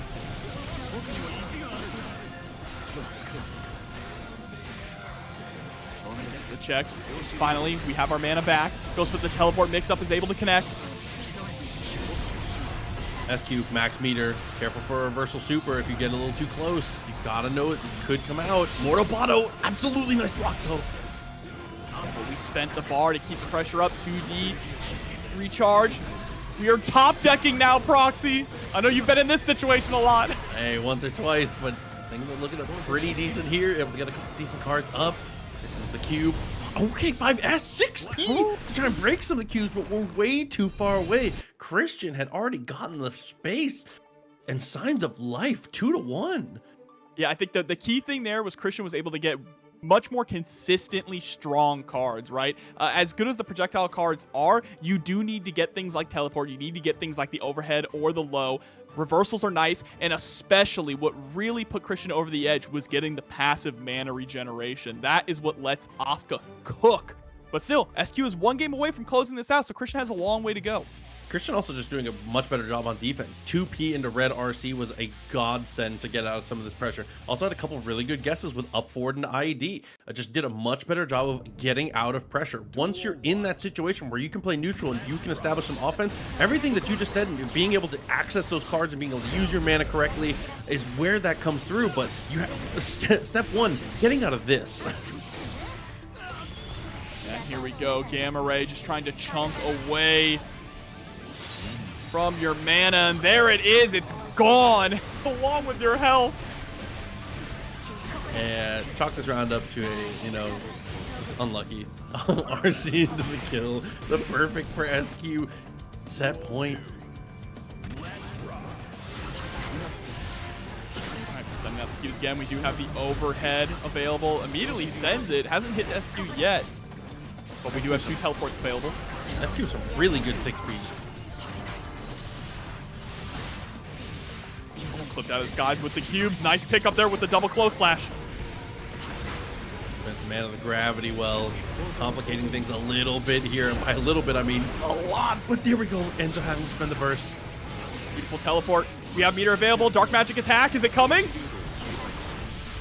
No, we just go for the teleport cross up with the cubes. Nice stuff there from Christian. Gets to hold on to their life here. Still alive.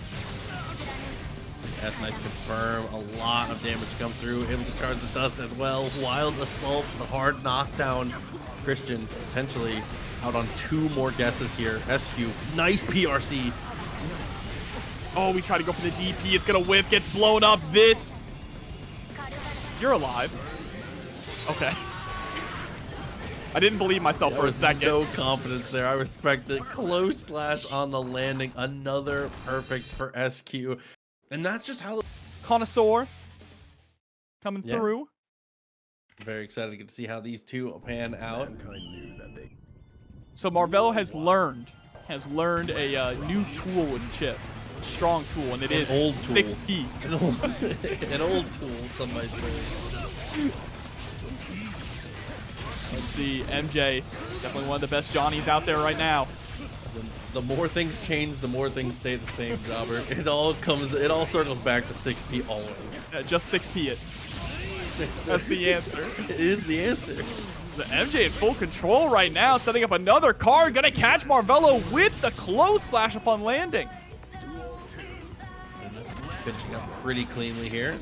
Oh, nice whiff punish there. Marvelo with the attempt of his own. Not gonna work out as the FD by some room, but the 5K harassment keeps it going. Oh, nice press there with the bar slash. One really strong thing about Johnny is being able to get those hard knockdowns into set play anywhere on screen, right? Any confirm like that.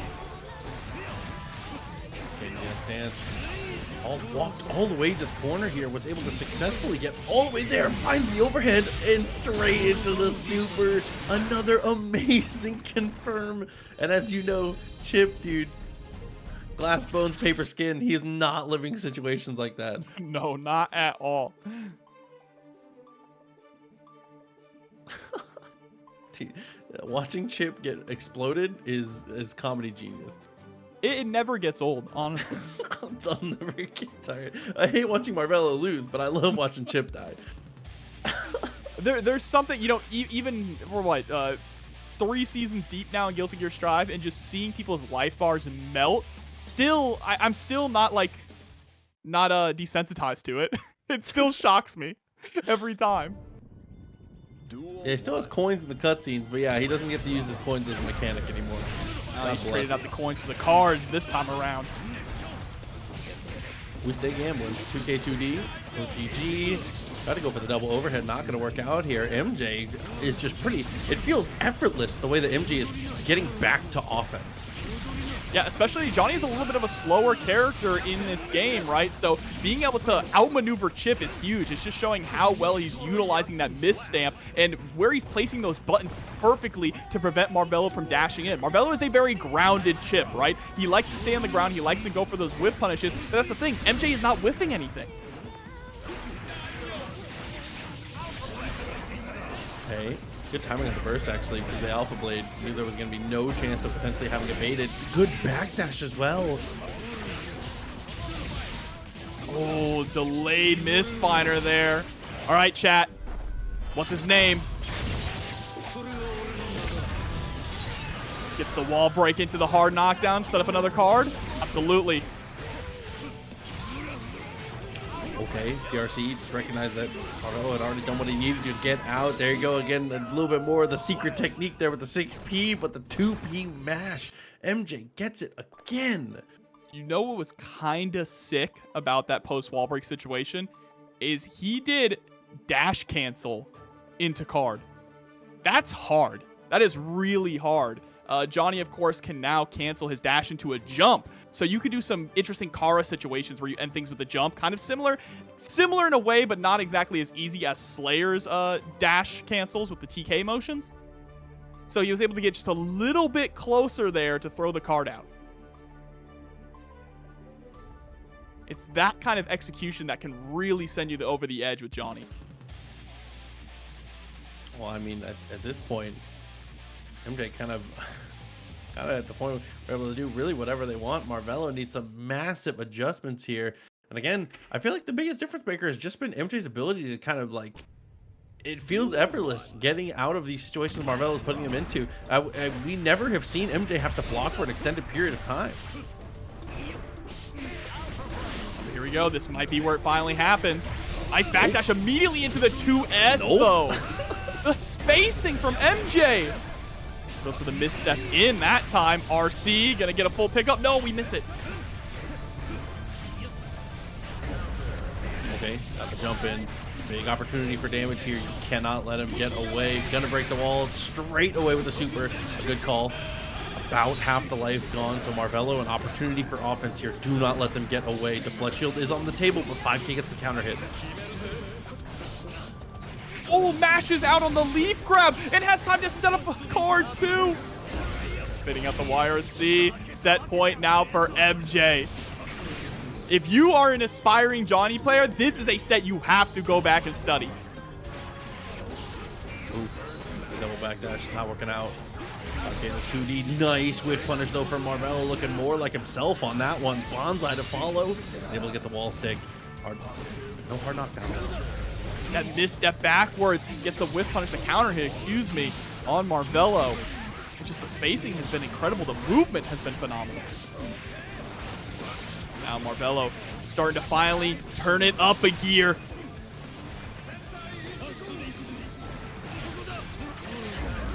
Jump out is good, finds the connection. Burst is going to be available here, but I don't expect to see you spend it. That would be a crazy one. Nope, not at all. So Marvelo staying alive, but MJ still sitting at set point. Okay. Again, counter hit. Goes through the guard crush. Nice jump, but unfortunately still gets caught in the second situation in the instant. Oh, bro, come on. Instant overhead with the meter is so nasty. Oh, but the run up 6B, there it is from Marvelo. Sitting on a lot of meter here too. How are we gonna opt to break the wall? Uzumaki barrage, you better believe it. Full burst, 50 meter. Whatever it takes here. Max resources on the other side though. BRC slow down, goes for it of his own. Backdash in response and still has access to the meter. On the miss cancel, goes for the RC this time, a little bit of a shimmy. Tries to go for the close slash, but the gold burst comes out. Oh, holds on to the burst somehow. Holds on the burst twice in a row. Gold burst pushes him far enough away. And the throw from MJ. Oh my god. Marvelo tries everything to bait the burst twice in a row. MJ waits till we return to neutral and says, I'm sending it. MJ 3. Online, offline, everything in between. If you guys want to watch fighting games of any kind, definitely make sure you check out the YouTube. For sure. Check out this birthday train here with RedIAmNot versus Scambolini. I appreciate that Red is a birthday train enjoyer at all times. You know what I noticed too watching Red play offline is they wear headphones. I don't think they listen to the game, so I think they just put on birthday train for the other person to have to listen to, which is even better. That is even better. They better be at TNS. I gotta get the birthday train karaoke with them. Here we go. Trying to go for the golf swing. Dust Potato coming through with the $1 in the match reel. I see you. Thank you. This Behemoth Typhoon's for you.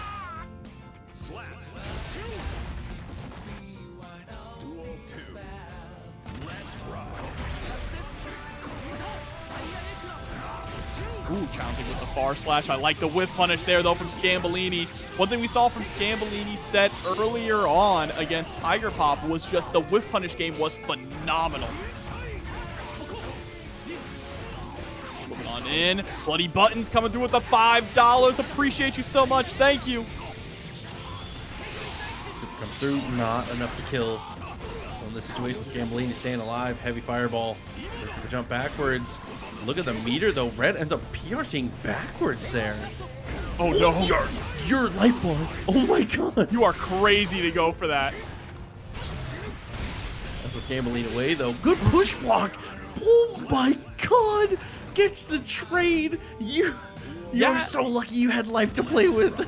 It's so interesting how Deflect Shield interacts with projectiles like that, right? The fact that that RedIAmNot was pushed back because Scambolini did the Deflect Shield on the drone.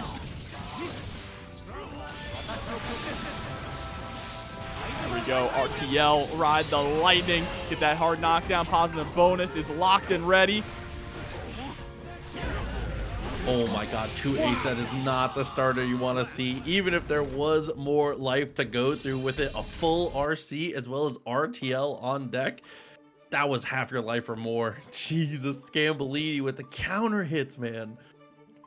Remember, this is a top 8 winner side qualifier. Scambolini playing some of the best Guilty Gear of his life tonight.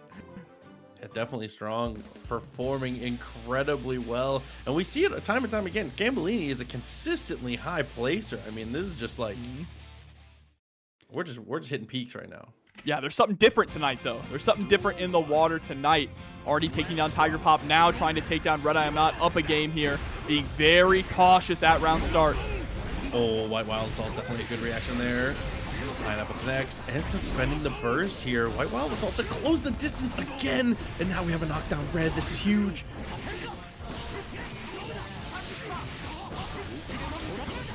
5D hits its mark. Right in the dome, break the wall. We didn't have any burst or meter, so we have to settle to go back to neutral. That's brutal. I think Scambolini was expecting the meter to come in time to save them with the stun dipper.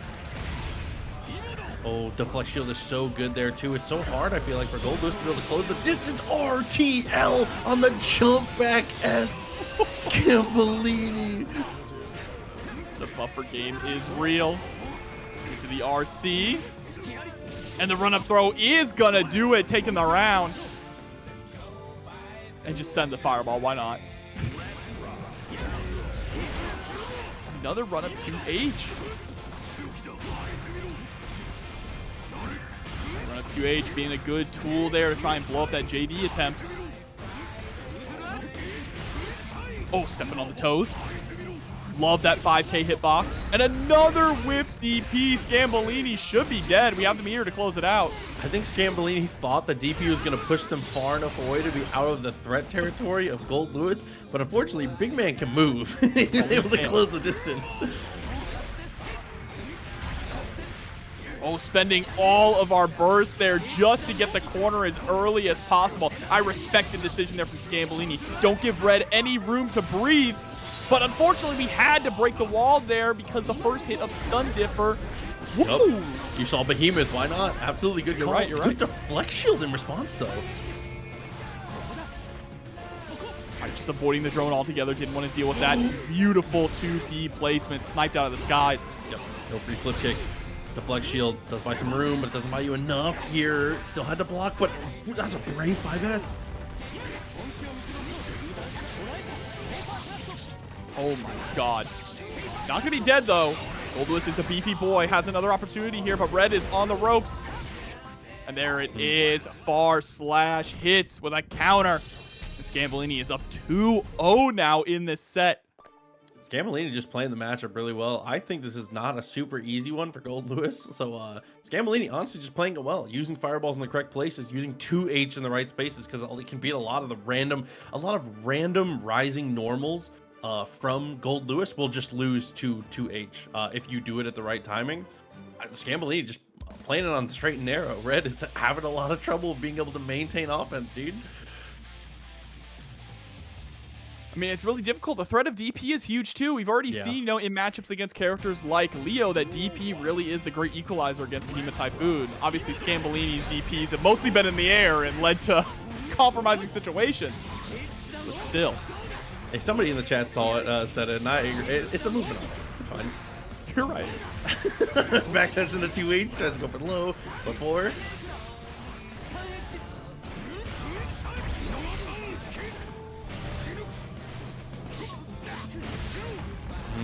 2P. That's the Goldlewis reversal special. Gets the hit with the Behemoth.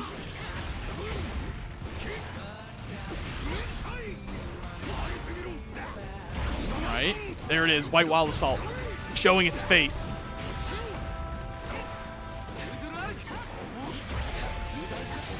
Oh, 5D this time. Goes for the fast RC. Look at the routing here. Anytime this Scambolini touches you, your ass is in the corner.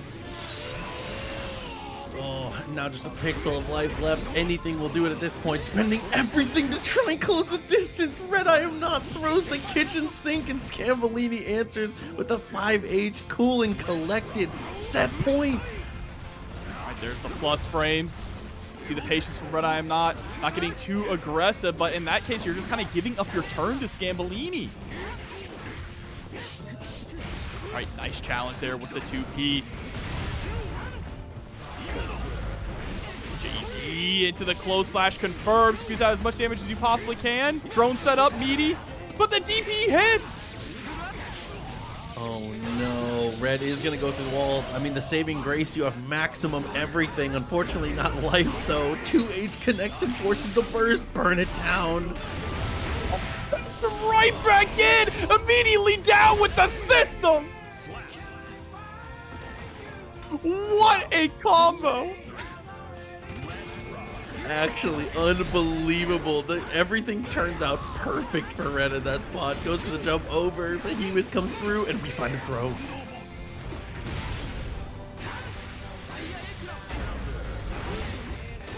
There we go. Spiked. Setting up the drone again. RedIAmNot.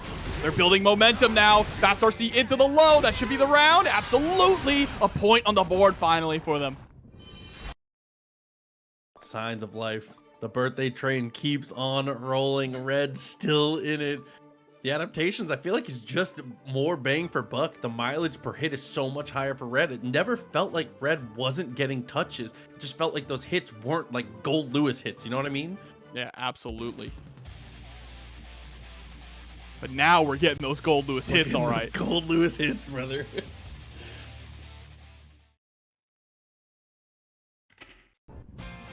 Duel 1. Let's rock. Ooh, this is closing to the 5S. Yeah, whiff IP, like you pointed that out in an earlier match. Scambolini kills people with that. 5D fast RC. Trying to kill RedIAmNot right now. Resurrecta coming through with the prime. Thank you for the support. Oh, press on plus, why not? Time to get there. Here comes the drone. Blocks the DP. Could have been worse. I like the deflect shield into the backdash. But that fireball ain't beating the drone. Nor is it going to beat that wild assault. And still stuck to the wall here. Zed Furby coming through. Appreciate you as well for the prime. Thank you very much for the subscriptions as Goldlewis executes Kai. Jesus. Give him the cold shoulder.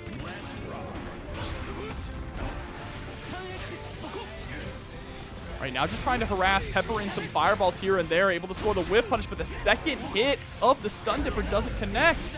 2H again. It's been such a good tool in this matchup. Oh, I like that too. At the shock state.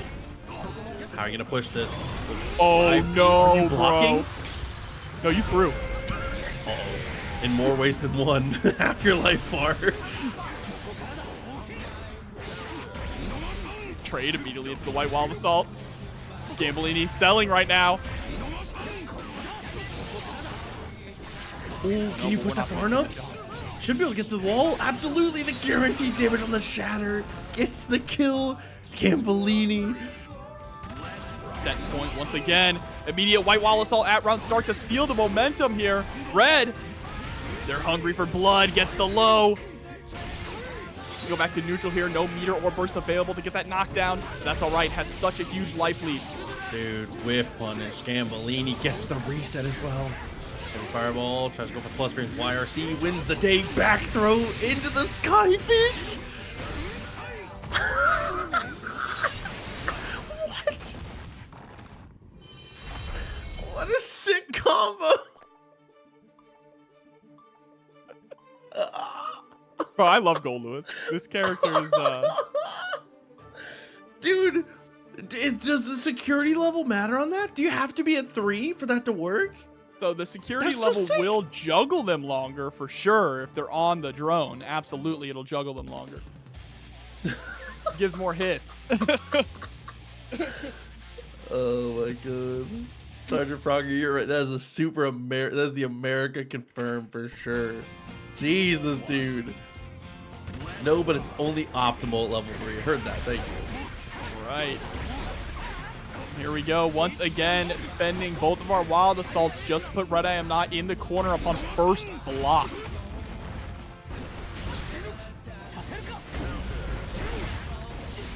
Oh, huge confirm now. RedIAmNot trying to steal this game away. Cooking up a reverse 3-0 at the moment here. YRC comes out, but we are so low on life. One more touch and you're dead. RC4 gets a trade. You do not have life to be trading here. Scambolini gets clubbed. All of a sudden, Red is threatening the whole set. Scambolini needs a huge new lease on life to be able to stay in this. Heavy fireball is blocked, but is that going to be enough here? We haven't been able to maintain very much pressure. Well, here we go. We finally get a nice confirm. About half of the health gone. Pick up there. Gets us just a little closer to get the Sacred Edge. Good 60% damage combo there from Kai. Remember when he didn't do damage? Actually, oh my god. Top of the dome. Oh, too far away. That could have been it right there. But we still get the close slash frame trap. And that's going to be it. RedIAmNot with the reverse 3-0 over Scambolini. Shark-infested waters for sure down there. I don't envy anyone in the loser side of the bracket. But right now it is time to jump into some Johnny versus Kai action here. Dany boy with the 6P immediately. MJ not allowed to take to the skies. 550 there. Gets the poke, actually, straight into the Wild Assault. Really good call here. And okay, 5K actually doesn't have damage to the wall. Does get the stick in the break. Oh, baits out the DP there with the card as well. I love the JD to break the wall. Immediately goes for the Insinga. Dany's defense is crazy, but unfortunately the low has to come through. That's the one of the true proverbs of fighting games. True in every game. You just can't block forever, dude. No, absolutely. I love the way that MJ is utilizing the flip into deal as basically a pseudo Zweihander RC. Honestly true.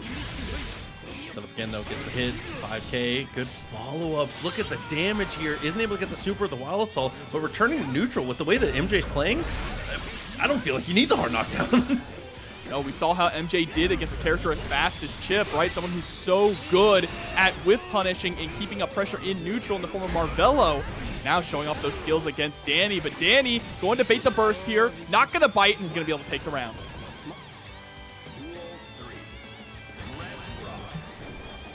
Ooh, trying to go for that 6K, the sweet chin music there at round start, not going to hit. Okay, sets up the card. Guard crusher to go through. Looks for the throw. Close slash. High damage reward here is going to be able to go for the Wild Assault. Knock down 60% of your life. And MJ has to guess now on the strike throw and catches the back dash with a close slash. Yeah, there's the throw. Not going to spend any meter there, but is going to be able to... No shot, bro. That's a little overkill, but I get it. We want to lock out the burst completely. Great decision making there from Dany. RTL for the one time. Good lord, Dany on the board. And Dany, I feel like it's always...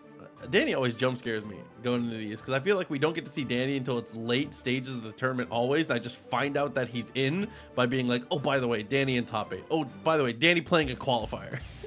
You know what I mean? He just flies under the radar throughout pools.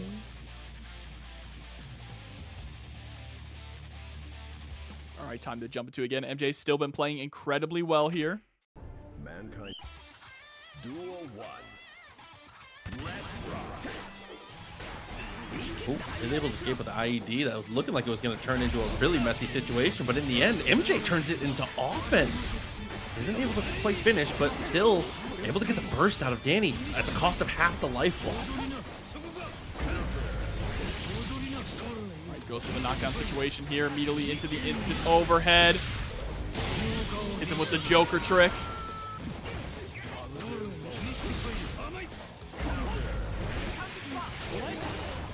Okay. Jump, I guess, was good. Got the charge dust. Meter looking good for MJ here. Dany able to get a lot of damage and the hard knockdown. You gotta stay sticky in this situation. Do not let him get away.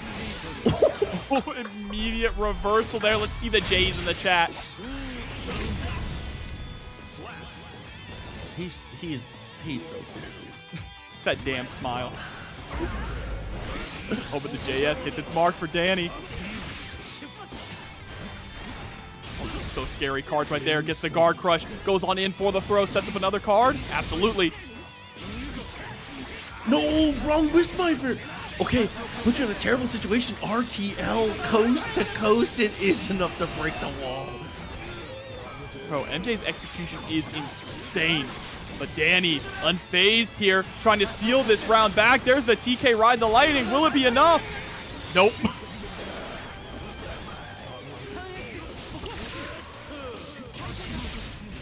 Oh my god, after the card setup, how's this gonna go? Next hit will do it. Super! You locked out of your burst. I think you're dead. No, not quite. Magic Pixel. But you are in a hard knockdown situation. Hold up. RTL. Who? Oh, it was him! Yes! Oh my god!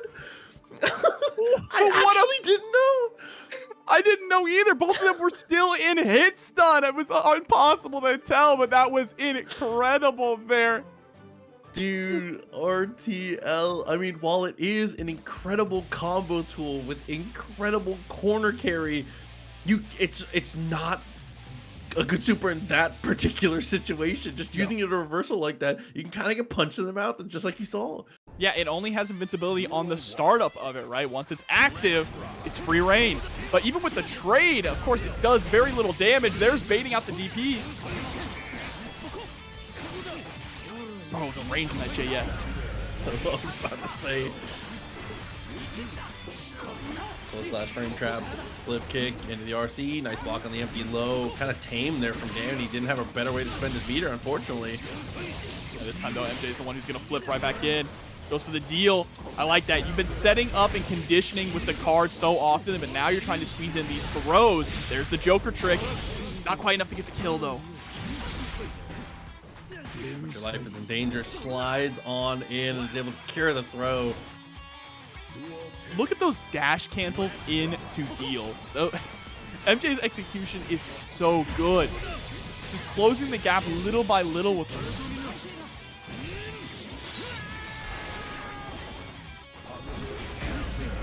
$6K and Senga. Yeah, I don't blame Dany for bursting there one bit, but is going to get whiff punished by the flip-in.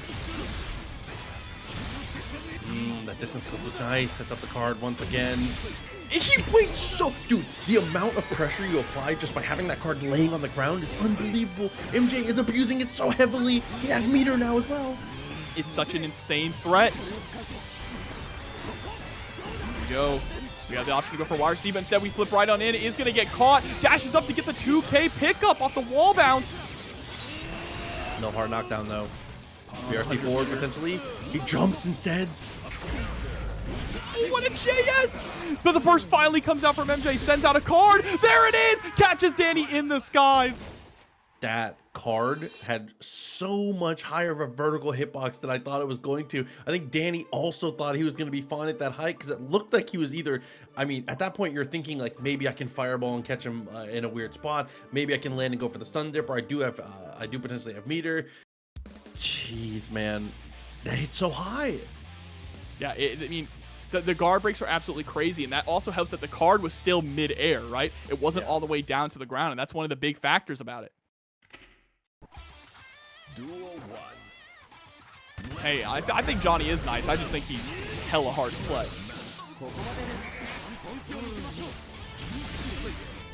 But MJ's Johnny? Now that's really nice. Here comes the throw from Dany. Set up the Oki. The decision making there too. The reaction to be able to flip over the heavy stun edge. Set up your card.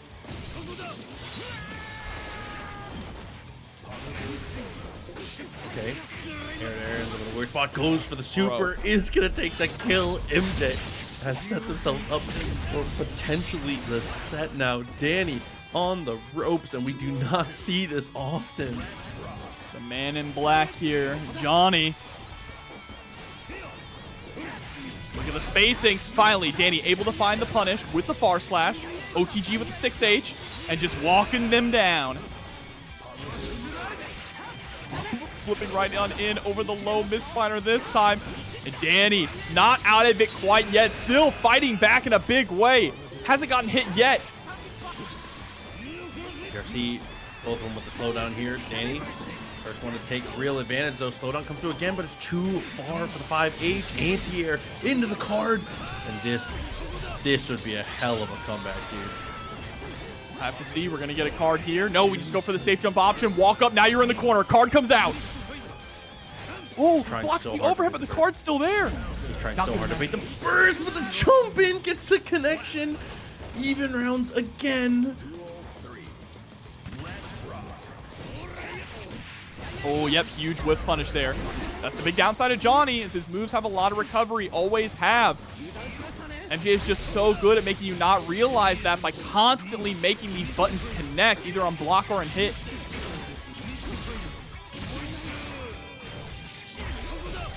There we go, Wild Assault, break the wall, get the knockdown. This could be the last mix. Safe jump into button this time instead of the throw. PRC after what looked like an execution error at that point here gets the punish, uses the wild assault, gets to the wall, and is gonna go for RTL.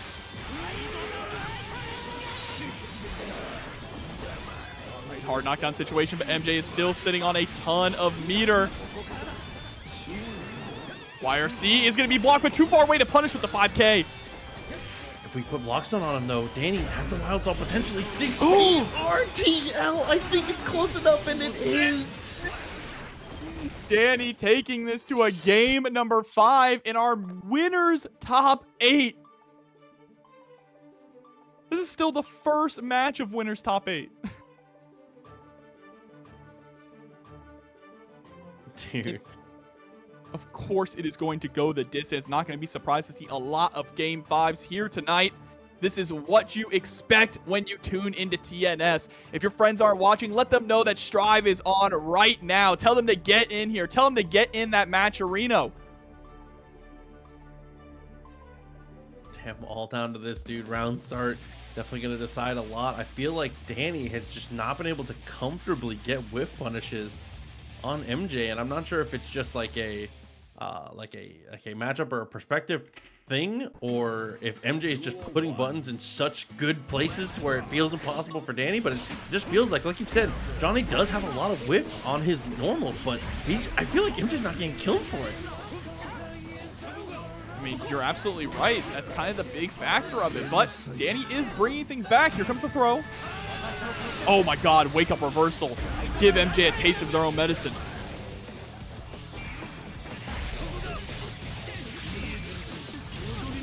Okay, follow through even on the life totals here. Just about even on the resources, but that RC was the difference maker. It ends up being it for MJ. Gets the throw. OTG. Oh my god. Step one again. Right, round start situation. Just tries to go for the far slash. Nice IBFD pushing Dany out, but just like that, right back in. Oh, huge trade. 6P, but nothing afterwards. Gets the 5D counter hit. Gonna spend the RC immediately to break that wall. Not going for the wild assault, instead holding on to the burst. Interesting decision. But one that's gonna work out anyway. Now one hit away from taking this to final game, final round. It's not over yet though. YRC. Oh my god, 5S pokes him right in the belt buckle. Final round. Both players having that full burst available.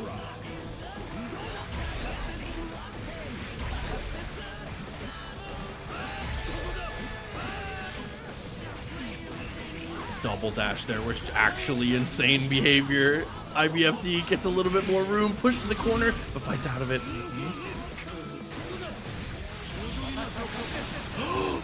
Oh, ride the lightning. Not close enough to the corner to get the wall break, but gets the immediate counter hit on the close slash. Dany is running away with this. Opportunity, MJ gets counter hit right away. Burst is blocked. Oh my god. Stun Dipper closes the distance, gets the punish. Dany from the crypts of defeat. MJ felt like they were in control. The top 8 loser side with one more spot to be fought after, which I'm sure we'll get to see after this match that we've got going right now. All right, jumping right into it is going to be the Goldlewis versus the Ramlethal matchup here. Can be a little suffering for Goldlewis in a lot of cases, right? White Wild Assault is going to be a really good tool to try and escape from the corner, or we can just utilize 6P like that. Great stuff there from Red, able to score the overhead on SQ as well. This damage is insane. We're just going to keep squeezing it out. No shot.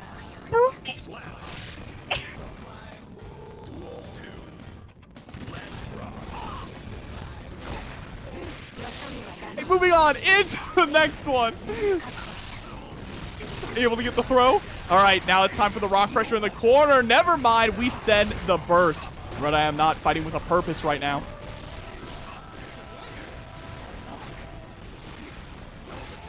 While rising JS, trying to keep the lockdown. That time, really smart from SQ, not rushing in, recognized that the 6P was probably going to come and got the punish on it, and is answering back with a round of her own. So 1 round apiece. SQ didn't even have to spend any of that meter to close that out. Very confident play.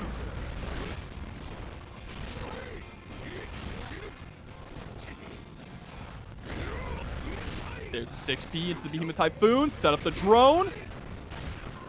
And even if you block the low, it is not over yet. Nice little shimmy there from RedIAmNot, but an even better deflect shield from SQ, getting a slight punish, but more importantly, getting out of the corner for the time being. God. Oh my god, another wild assault immediately into the overhead. Relentless, non-stop pressure from Red. That's game number 1.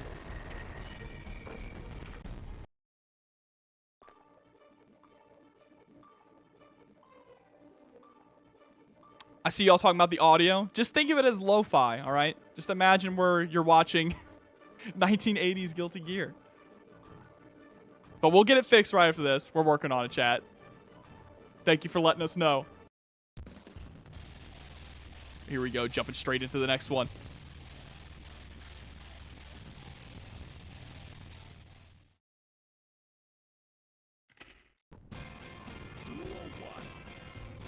Some chunky sound. Some chunky sound here with some chunky damage.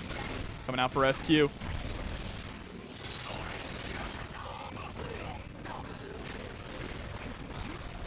right. Pressure is on. Back into the corner again. Red going to burst here. No, gonna hold on to it, which is understandable. You have such a life deficit. No need to spend it. Don't need to be a hero. It's just sometimes one of those rounds. Let's see what we can work with, though. I mean, being able to potentially get the pressure on after the whiff, you know, start that rock pressure. Keep things rolling. Sorry, that's my one. All right, scoop back with the low to the other side.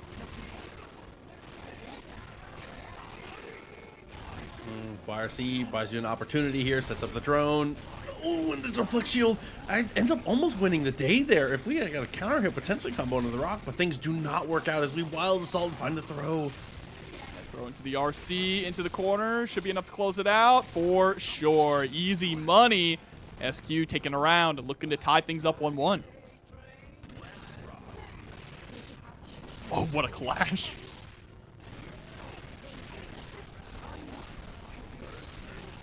Double rock?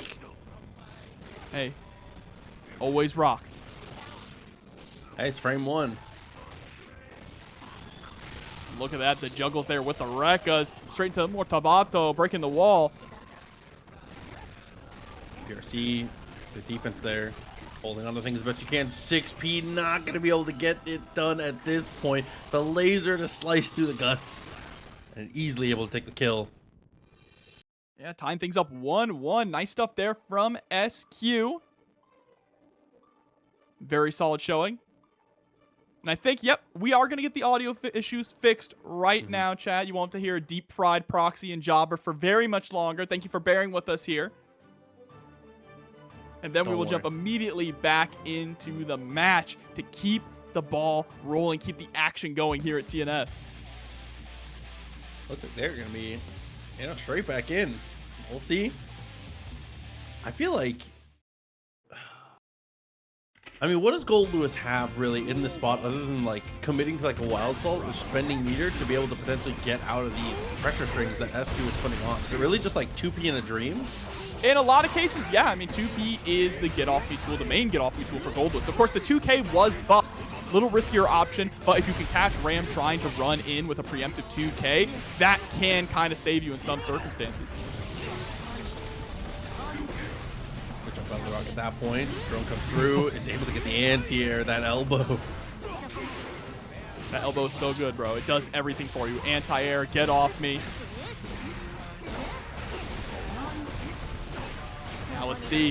How is Red going to escape from the corner this time? It's White Wild Assault. Wow, even with the flex shield, still able to represent a ridiculous amount of pressure here. It gets pushed away and jumps over the rock again. So doing a good job of dealing with it, but 6P for the knockdown.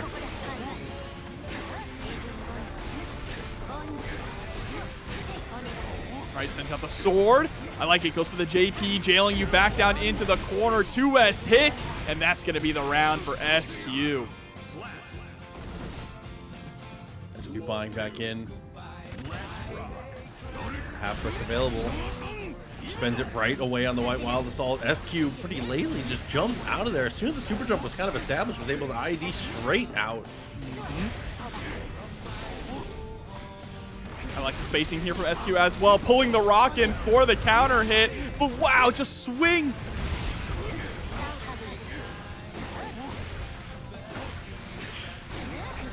Okay.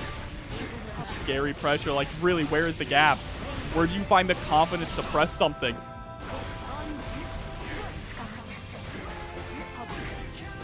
JP, JP, YRC ends up being the answer.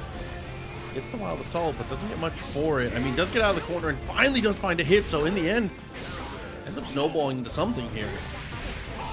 Oh, Drone is able to hit. That's a huge confirm now for Red, but not able to get the kill. We needed one more touch on that combo. This is still scary right now for Red. Even more terrifying for SQ because here comes the orbital laser. Woo!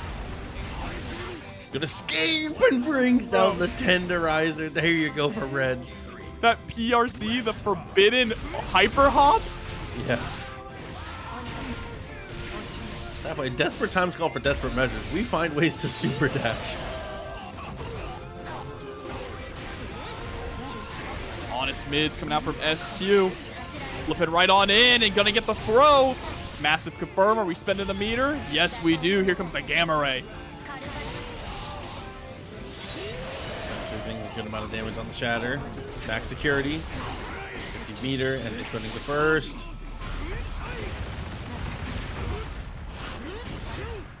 Okay, good block in the end.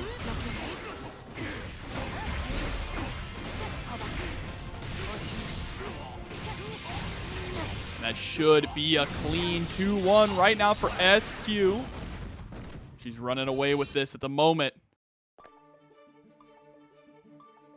Again, it's just like Goldlewis can fight mid-screen. The problem is when Goldlewis gets put into the corner, that's where Red has to take unnecessary risks to escape, right? And the risk reward is just so skewed into Ram's favor in that situation. That's one of the problems about being a big body, especially when he doesn't have a double jump, right? So he can't really jump properly out of the sword explosions to escape. Duel 1. Let's rock. Okay, I mean, problems arise here already to the corner. I mean, back to neutral, but at what cost here? It does get the IBFD, but still from full screen, she keeps the normals on you, Ramlethal. The war criminal, dude. War criminals, right? You seen the Exit story mode? Here comes the laser again. And now things are just kind of falling apart here for Red. They're having a difficult time just escaping this pressure. SQ is sticking to them like glue, just absolutely smothering.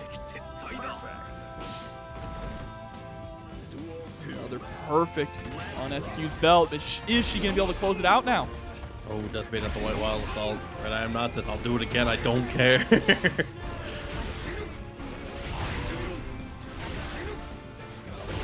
Even with the deflect shield, is able to close the distance a little bit. 6-speed clash turns into pressure for Ram. Back throw, and now the potential for the incident. Double rock, and the pressure continues.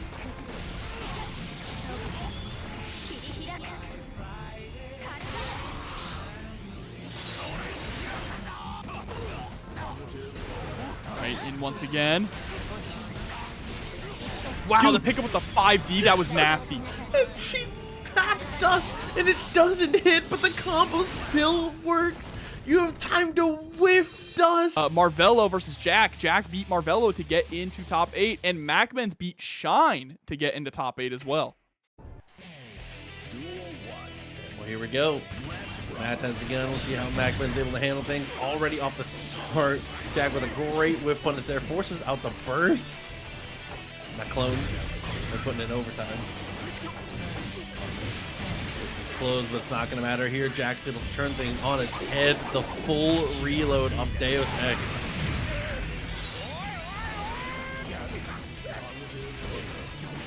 Okay, had to block the first mix. Throw, tries to wake up with the super parry, but that's going to be Jack coming through. Deus Ex for the second time. Blasted. That's round 1 easily for Jack.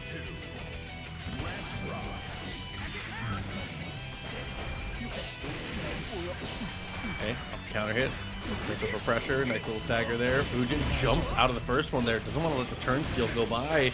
And the roll through. Easy mix up as always.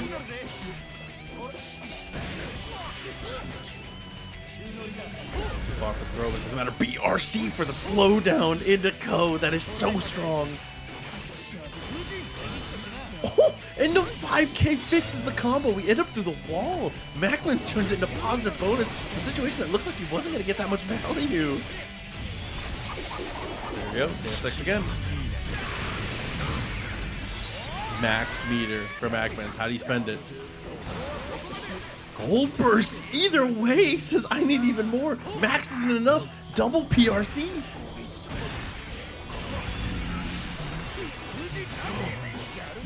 The reach, the burst out here. The hero burst comes through. Should be able to potentially close the round. Doesn't actually have it. Has to go for the slump. And the slump is enough to push through. Jack with a great situational awareness to be able to end up killing 1-0. I will say that MacMens had some really good pokes though, and I think overall was doing a pretty decent job of being able to close the gap. I feel like a lot of times things get a little too messy, and Anji can feel like they have to scramble. It feels like you kind of have to go for like twirl in odd situations. Feel like you have to brute force things in certain ways. It never felt like MacMens felt like they needed to be brute forcing it, even though Jack was able to come away with the W. And Anji is really good in the scramble too, right? So it helps that when he's forced into those scramble situations, he can definitely excel at it. Oh my god, chasing to the skies there. Jack with a beautiful confirm. Okay, so get the reload, get the wall break, hard knockdown. Deuce sex. Deuce sex.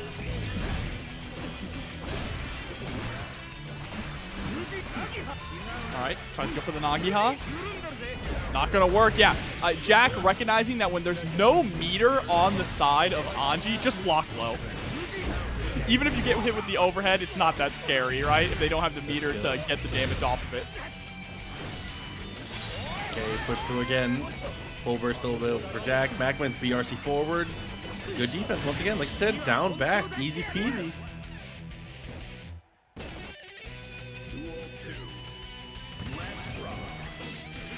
All right, nice 2K2D immediately into the focus. Gun is drawn now. Goes to the wall, assault to break it.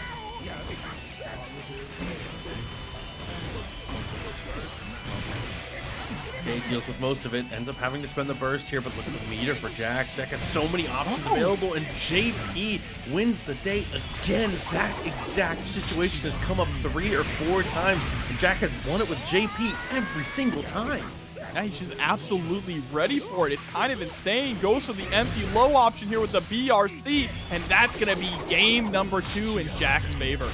That's one of the most dirty mix-ups that you can do, is when you go for like a crazy BRC slowdown type of setup, and the opponent is like, okay, is he going to fuzzy me? How many overheads is there the potential for him to go for? And they just land and go like go for the simplest possible option. I love it.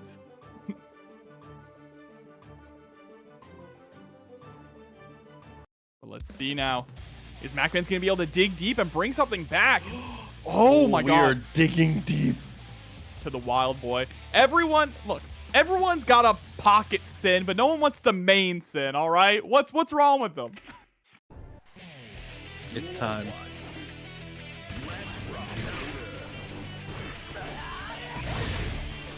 Oh, tries to go for the elk, but just immediately gets shot out.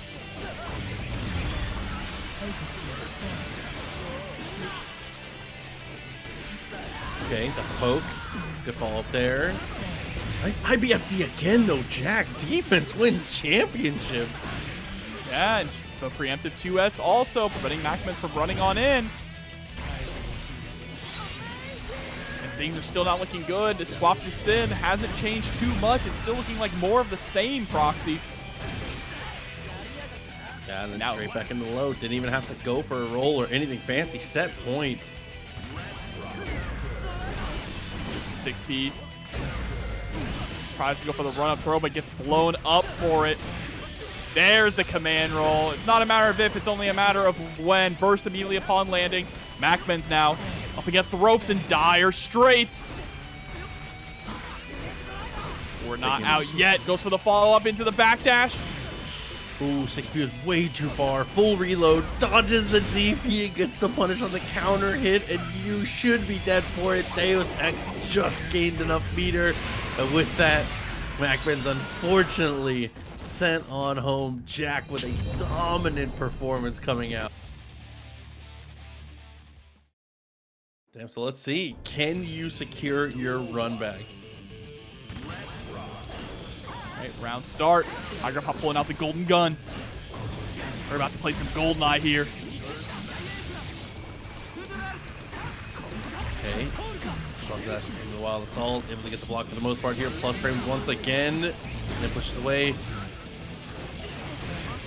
There's the 6S. No flips, only fists.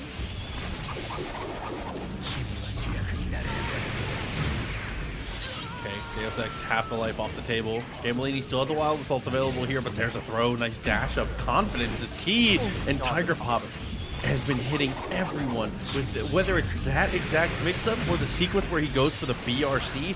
That sequence on that weird cross-up with like the taco has been killing everyone. Yeah, and he's able to take the first round there. The clash with the headbutt. My man just headbutted that sword. The tip of it. Don't care in the world. Oh my god, the DP pick up there thanks to the shock stay. Devastating damage coming out for Scambolini. And still, every time Scambolini breaks the wall, he goes for a run-up with 5P into something.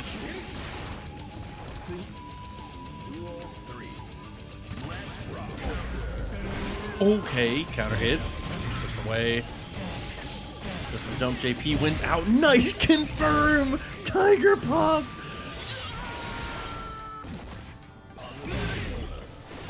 Shoots him right out of the sky, playing duck hunt here. And there it is, Deus Ex Machina, get those bullets back. Scambolini, deep of trouble. Goes for curse, super focus. Goes for the gold burst, TigerPop. I cannot believe how close he was standing to the outside of that hitbox. That was so sick. TigerPop's spacing is on point, dude. I mean, absolutely on point. And that's exactly what we were saying about Scambolini when these two fought earlier in the bracket, right? That Scambolini's spacing was absolutely insane. The whiff punish game was wild. But now, TigerPop is the one taking that steering wheel. And he's putting the pedal to the metal right now. Said, you know, that's pretty good. That spacing's pretty good. What if I did that? Why is EMEA here? Because they're champion. Because TigerPop is here, of course. You got to step 4 EMA, ain't nothing. You got school tomorrow? No, you don't. TigerPop's on. Well, I mean, TigerPop came all the way to the US to enter TNA. Here we go. Gets the wall break. Hard knockdown. Oh, there it is. Taco again. Shouts to Iori. Behind the back with the 6S. And behind the back with the Deus Ex. Okay, found the throw and takes the shot once again. TigerPop, a very quick round.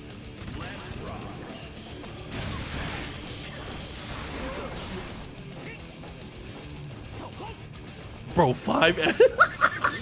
What is happening? Are you serious? Oh.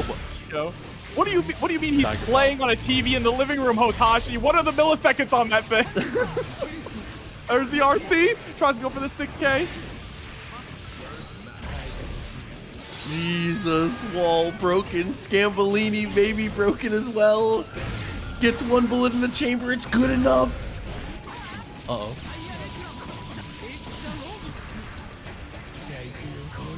RC, there's the 5D. Very nice.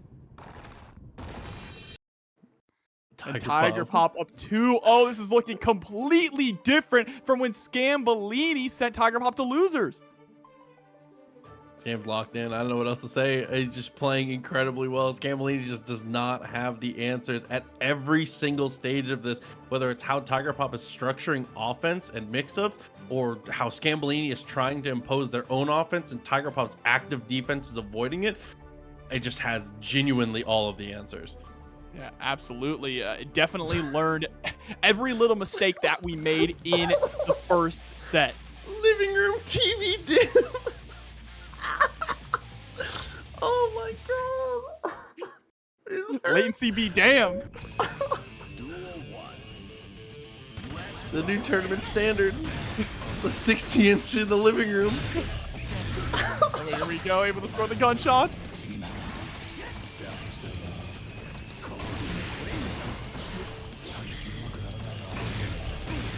And now just trying to play a little bit of a zoning game. There's the roll-in. Beautiful backdash though from Scambolini. Goes for the Mide Foudre arc. Good mash too. Golden guns.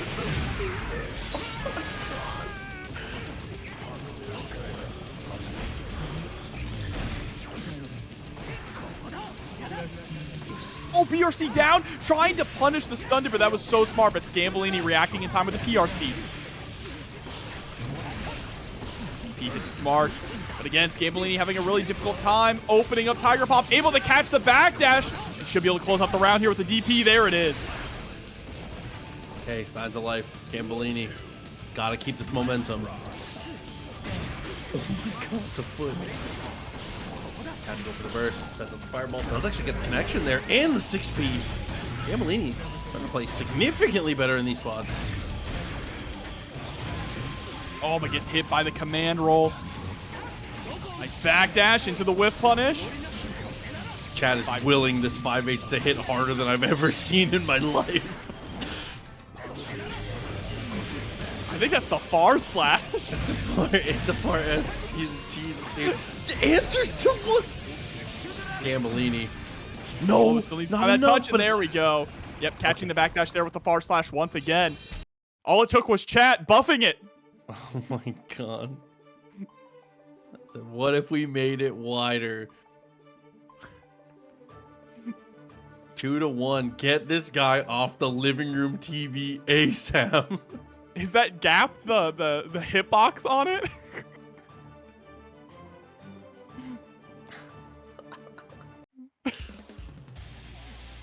Bro, not the ready aim stance versus the far. This is a for our YouTube viewers. We have a powerful battle going on in Twitch chat right now. Oh my god. Oh, clean connection right away though, all the way to the wall. Both wild assaults spent. Not a hard knockdown though. Oh, DP is gonna whiff. Huge starter for Tiger Pop. PRC, yep, tap that 5D. We had the meter to follow up. But Tiger Pop letting that burst rip, trying to stay out of harm's way. Okay, super focused, kind of clean there. Over 2S DP, he was so far away. Ooh, that delayed 2K, I like that. Things did get a little messy though, but we were able to recover in time with that PRC and still close out the round. Yeah, chilled a little too hard at the end, but it's still okay. Scambolini actually in the lead in this game now. DP not gonna get punished. Tiger Pop in a different area code at that point. Oh yeah, and the 5P into a button finally works, and the Kai prayers are coming out. The people want to see Scambolini do it. There's the burst. It's baited. We're going to a game 5.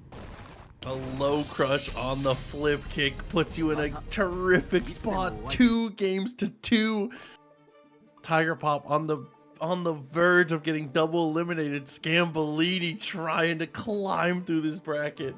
And Scambolini just improving the defense, but more importantly, is getting a lot of reward off of these stray hits. We've been cashing a lot of Tiger Pop's backdashes with the far slash pretty consistently, right? We've been going for run up, kind of a little bit of a delay, far slash, because that far slash into 5 heavy slash is so good at confirming off of catching people backdashing. So here we go. And Peter comes through with the $50 straight away into the match arena. Peter, Jesus, man, thank you very, very much. We appreciate you. Thank you. Let's rock. All right, our living room footsies or our Lord 5S. Enough to be able to make this work.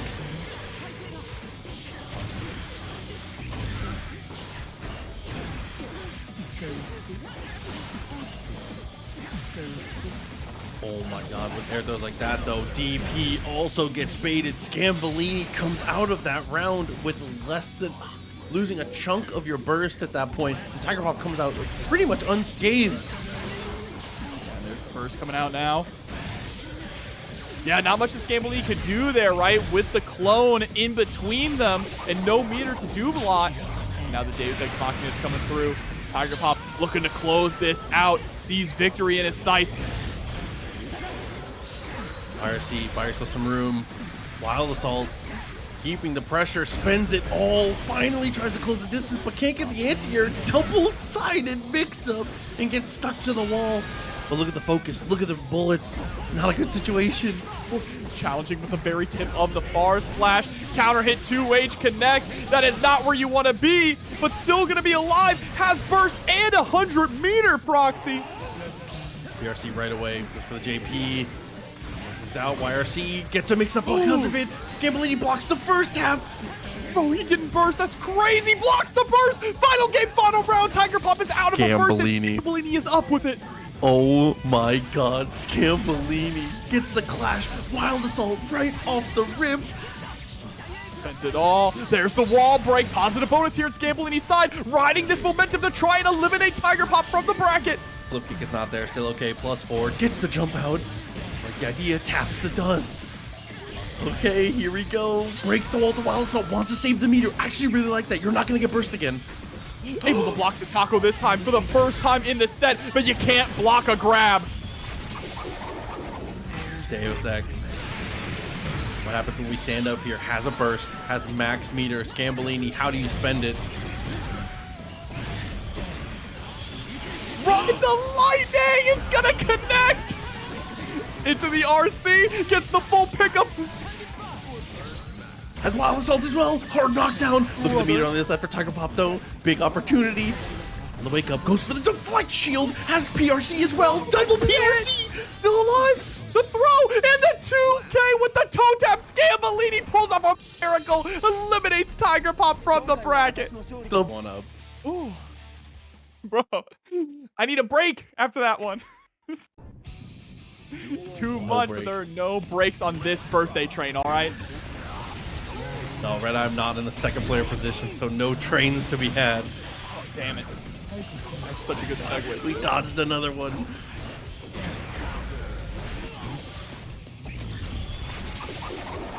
All right, Deus Ex coming out early here for Jack.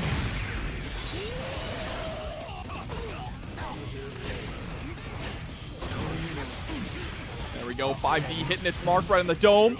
That should be the round right there. Just give him the knee right to the jewels.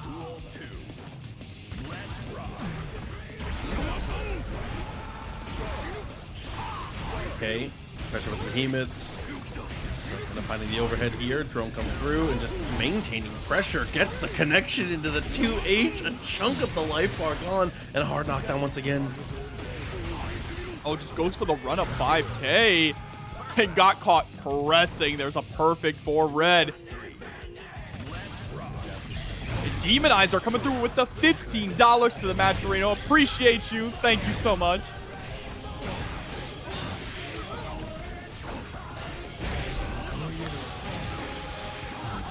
Followed through with the knockdown. Has meter, gets the throw. Throws them out of the corner, unfortunately, here. But, you know, pressure continues. Ooh, all right. I love the challenge there with the 2P as well.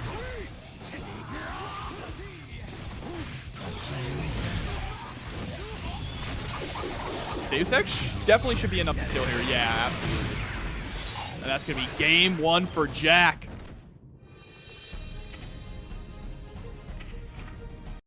Yeah, I mean, that is I feel like, I don't know, with MjKurase having to play a little bit more of a CQC style, it feels like Goldlewis gets more chances, but it just still feels like you still kind of get pushed around.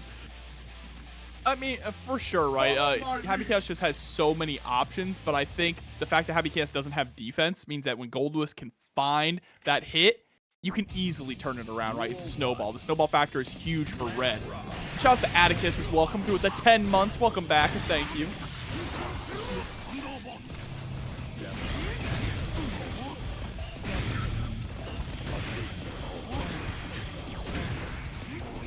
Look at this pressure. Again, it's just about weathering that storm, right? Weathering that storm, finding the gap, and then running your game plan. Close ash. Not much else to just keep the pressure going. Red willing to just chill. I mean, you're not taking Chipp in that spot. But unfortunately, losing out on the positioning here. Star coming through with a subscription. Appreciate you. Thank you very much. Look at this. 2K JD until it works, but it's not going to work here. Jack, once again, sending RedIAmNot to the corner.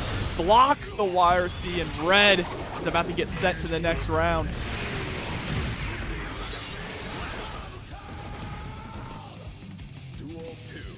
Red still kind of on the ropes here. The full burst goes for the White Wild Assault. Knockdown comes through with MjKurase coming through with the raid. Good to see you, homie. Appreciate you. God, Kara Behemoth. Phenomenal sequence, taking out so much health. There's the YRC immediately into the overhead, and now we have a round. It's time for Red to try and dismantle this house that Jack has built. It's White Wild Assault time, baby. If there was ever a way to blow down the door, absolutely hard Puff and knockdown. puff. Why not? That's a big bad wolf right there. Oh my god, and look at your life bar. Look at it. Are you serious? You live this, right? Oh, just barely. Dude. Funny character. All right, but Jack not out of it yet. Still has resources and is going to fight to bring this back. Taco is blocked. Oh my. Bro, we were playing Paper Mario right there with the amount of hops. Actually. Hit that action skill command over and over and over. Does manage to fend it off though. Red back to it. Jesus, dude. Yeah, how do you block that? You don't. You burst. That's why Red bursted. Get the hell off me. Don't block that. Get away from me. That's the only correct way to deal with that. Just spend it. Get away from me. Oh my god. Dude, Jack. A sick mix-ups and things working out. Red just, I mean, White Wild Assault diff in that last game, 100% to be honest. Every round started with a hard knockdown from Red, and Red just never let off the gas. And you can't let off the gas against HerbFromTheCurb. That's the thing. You have to exploit the fact that HerbFromTheCurb doesn't have any reversal options. Right now, Jack taking a pretty early lead here in this next round. Throw. OPG. I like that that sequence was very nice. Ends up getting Deus Ex off of it as well. After the focus, it's going to kill Jack with a sick sequence. Absolutely clean play here. Love the patience there too at round start. You know, you don't want to get too aggressive against Goldlewis. You don't want to be brawling with Goldlewis, right? That's the phrase we'll use.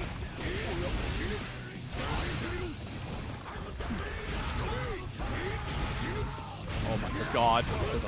Wait, where'd your health bar go? Most of it to, you know, the tenderizer coming through. That is a perfect red. I feel like I just...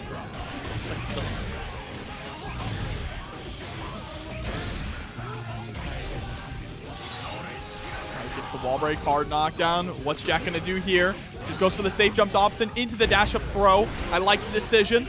Gets the burst out of Red, but Goldlewis has a gun too. Skyfish gotta be sneaky with it. Security level up to 2, almost to 3. Jack with a mix-up gets the standing does. Oh, pushed back. Oh, that was interesting. I think we were just a little too far away to pick up with the 2S because Red was still in the tumble state. Ooh, and then gets shot out of it there. Tried to go for the drone, I do believe. Lost out on some security levels. Gets into a 2P mashing war, and in that spot, well, Goldlewis does have a great hitbox on that 2P. You cannot get into a speed type of encounter with Jack. Yeah, absolutely not for sure. And now Jack threatening to eliminate RedIAmNot here. Trying to keep the Happy Chaos Dream alive in top 8. And again, just huge shouts to everybody, by the way, who has been helping grow this match arena. Ridiculous from you all. Already up to $124 off the back of a lot of incredible people. And 100% of the match arena does always go to the players. So like we said, while we're still in this top 8, definitely consider taking a look at it.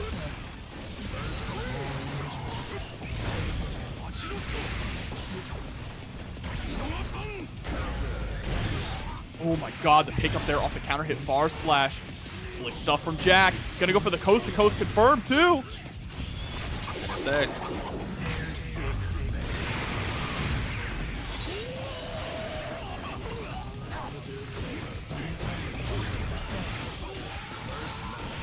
Oh no, but the sequence getting messy.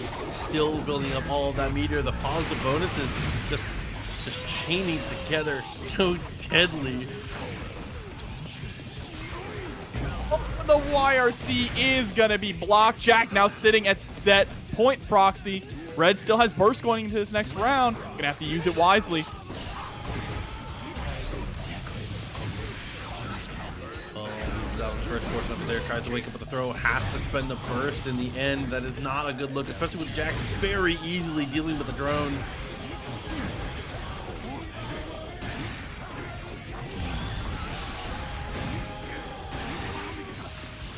Bullets.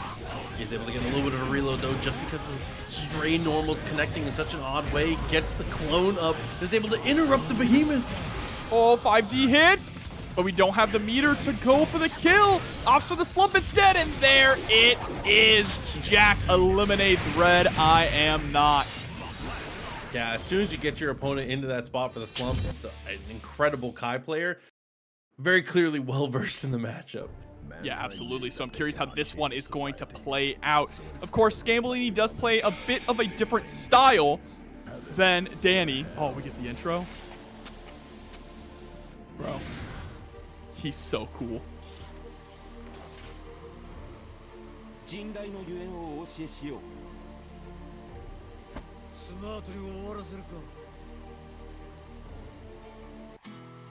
Duel 1. Oh, just lean too. Get that twang guitar. Okay, jumping right into it. Yeah, so of course, Scambolini a little bit more on the aggressive side of the Kai play, right, compared to Dany. Immediately goes for the 6P. Okay, he's able to go for the flip. Does manage to get over.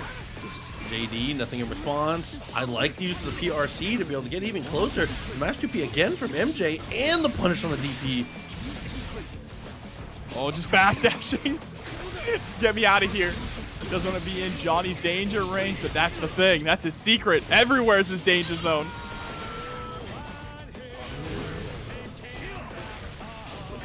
In the air. That was what I'm seeing in the end, though. The flex shield does buy you some room and just pushes him just barely outside of the distance for the card. That's really, really nice. Oh, nice backdash into the far slash punish. Solid first round there for MJ, but Scambolini definitely showing a lot of signs of life. Good ideas there. Was able to take a ton of health from MJ. We just need to be able to steal it and close out the round.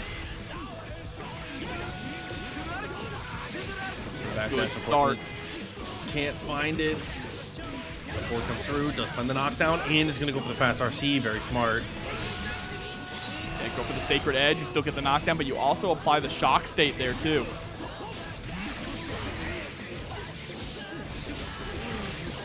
Look at the routing. So nasty.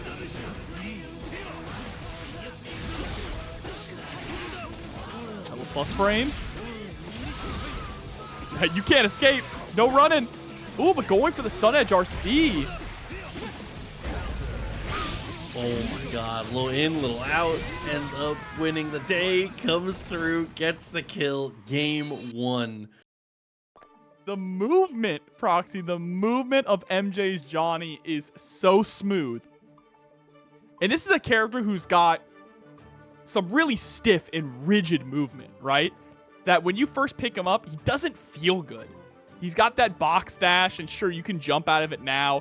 He's got, you know, the Mistfinder step cancel, where you can either step and hold the button step, let go of the button, you get the follow-up or you don't. And mastering that, the way that MJ has, makes it look like this character has some of the most slickest movement in the entire game. Duel 1. So we can keep that momentum going and be the slick as we know we can be. And just like that, already showing it off, gets the burst out.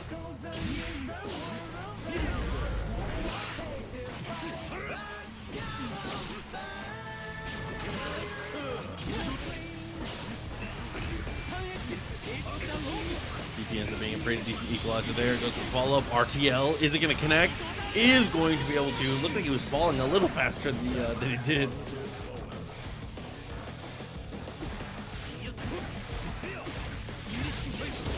All right, that delayed misfire there at the end. Flipping just out of the way of the stun dipper, but unfortunately you put yourself into the corner now.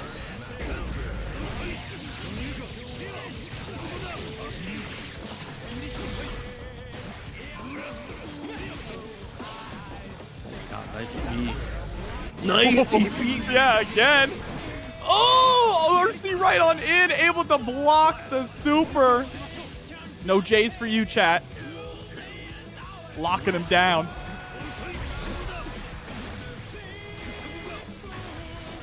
There's the dash up again. The clean DPs here from Scambolini really making a difference. Ooh, got the poke with 5S. Just close slash. Nice follow up. Oh, how many close slashes can you fit in one combo? That's 4 there, but isn't able to get the wall break. No shot. He slid underneath. I didn't think he was going to have time to be able to get it out. That was so sick. I think it was just because of how close he was, right? But sending that, like the gall to send that is huge for Scambolini. Oh, and there we go. Flip on in. Doesn't send the card this time and gets the throw. That's conditioning.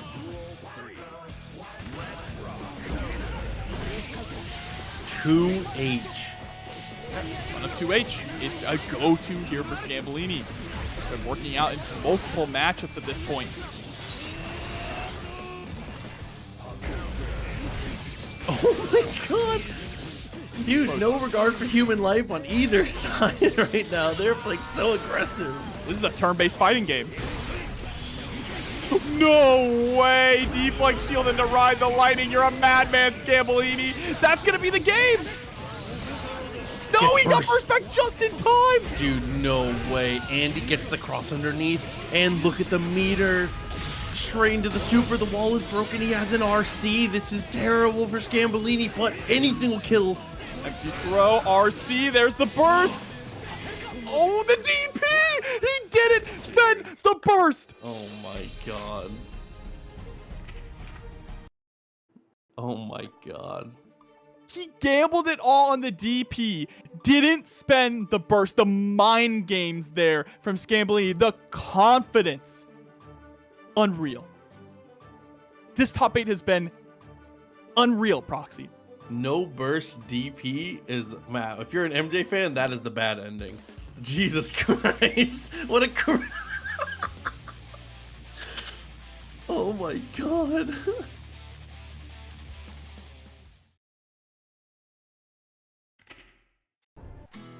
I don't even know what to say. No burst. It just stands up and DP. Stand and deliver. That's underneath close slash top ID. Right, here we go. Oh, able to get, was that a just block there? On the air mist fighter? Into a full punish? Scambolini. Able to close out the round right here as well. Fast RC into the close slash. The momentum, this snowball starting to build. Okay, good answer though. Good amount of damage off of that too. Gets the wall stick. Wild Salt, break the wall. Hard knockdown. How do you spend it? IBFD, get some room, but room is, there's no way to build enough room to get away from this guy. Yeah, no, especially that hard knockdown too. Bro. The BRC being able to set up the card and still get the mix is so nasty. All right, here we go. Throw. Set up card. Absolutely. Going for the safe route. That is the DP safe route there. Just not dashing in, immediately sending out the misfire. Double fireball. It's a clean touch afterwards, too. Oh my god. Right, run a throw. OTG. Oh, no. Yeah, the immediate burst there. But it's not going to save MJ quite yet, and the Food Droid arc is going to hit its mark. Scambolini up 2-1. Yeah, for people, somebody was asking in chat, by the way. Yeah, when we say DP, generally we're referencing like a reversal of some kind, something invincible to use like on defense to like bust out is generally what people mean as for DP. Yeah. Yeah, sometimes it refers to the motion, sometimes it refers to a move that is like for busting out or anti-airing. Essentially, if it's like an invincible reversal that goes upwards, people call it a DP, but if it's a charge one, then people call it a flash kick. That's essentially, they're two sides of the same coin. One just happens to be a charge move, the other is a motion.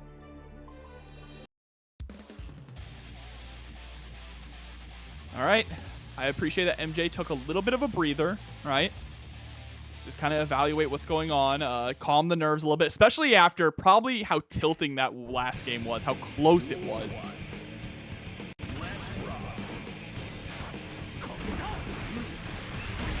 Block route to start. Wild Assault goes the distance all the way to the wall again. Burst ends up coming out. Maybe worthwhile spending of it. Oh, we put on the blue coat this time, huh? Immediately into That's My Name.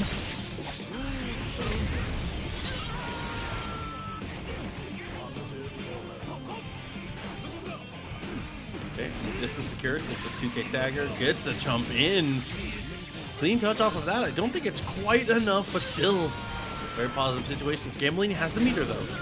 Oh, Media and Senga at round start.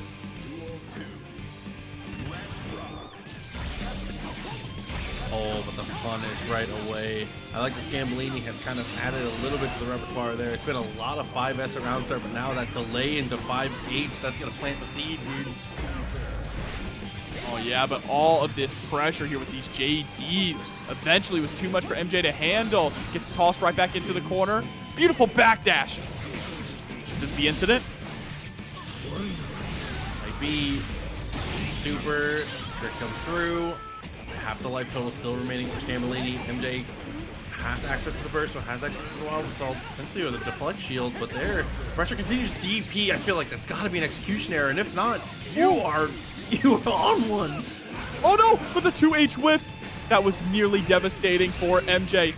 But still, in the driver's seat, baits out the DP. There's the pickup. And now we are going to game 5 once again, Proxy.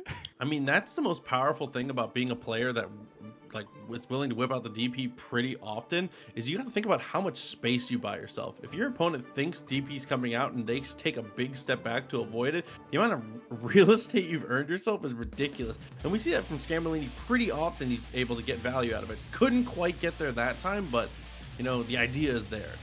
See, that's the difficult thing. It's difficult against Johnny to do that because Yes. Johnny has the card on you. So Johnny can go back, send out a safe misfire, and punish you and then get a full confirm off of it, right? So in this matchup in particular, Scambolini is not going to get a lot of reward for going for DC as often.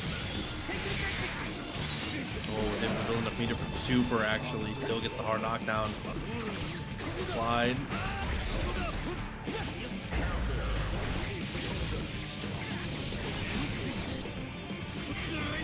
I think the messed up thing is that you hit him for more than half his life, and I don't think you've deterred him. I think he's going to do it again. No.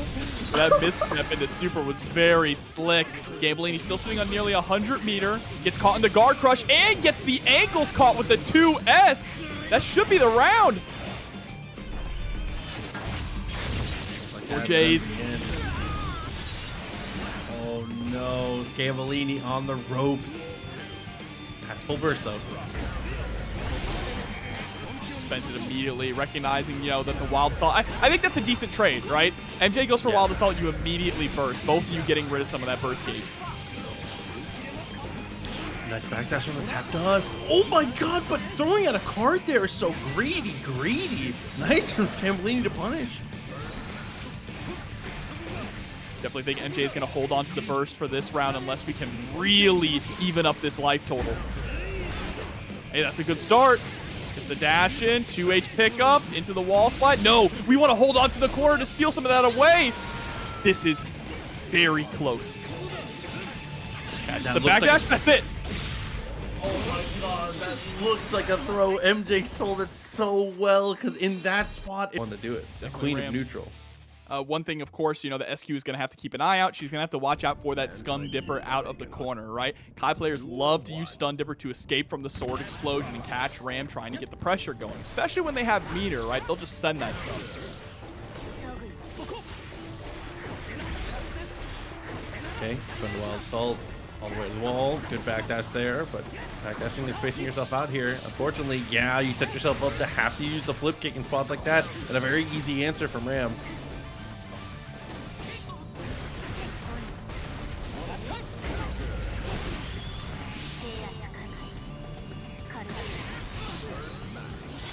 All right, set straight through the wall. Pretty dominating first round so far for SQ. There's a slide in into the RC. Goes for the neutral jump. It's actually able to connect. Picks up on the other side. That was slick. Oh my god, but the sword had already been on the way. That's an easy way to close. There you go, SQ, first round in the books, but Dany still having that burst. Leading a decent advantage coming into this one here, but unfortunately it's already to the wall here. The Ram special.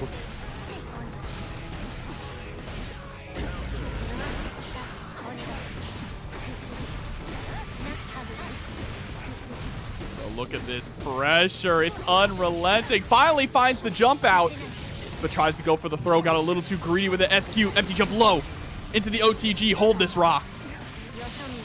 Had time for the punish. PRC so smart. DP gets punished again. But there we go. Dany with the wake up finds the hit somehow.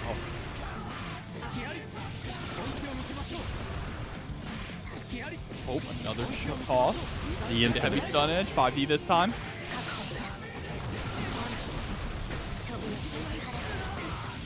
Oh, and then the RC forward on the overhead. Tap does good enough in that spot. SQ locking one down. Yeah, very clean as well. Dany with some great pressure at the end, but just unfortunately unable to close it out.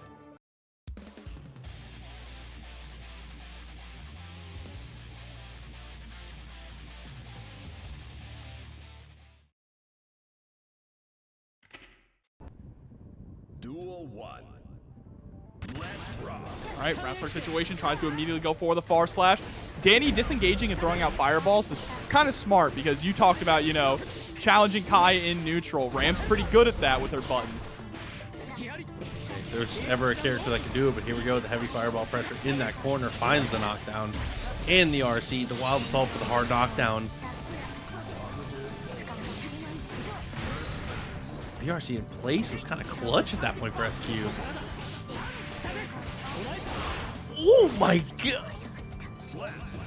Stun Dipper, RC in place, 5K, 2K. That was so sick. Again, what a sequence. Here we go, flipping on in. We want to talk about sequences. Look at that pick up there with the wild assault.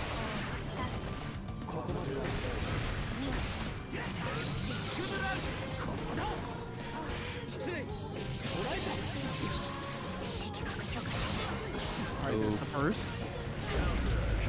What a 5H. Too far away to pick up with the first hit of the Rekka, though. Look at us, we're just throwing out the far slash. Both of these players fishing for something. They do go for the BRC dash in. Dany's about that burst. And immediately spends it. I completely agree with that.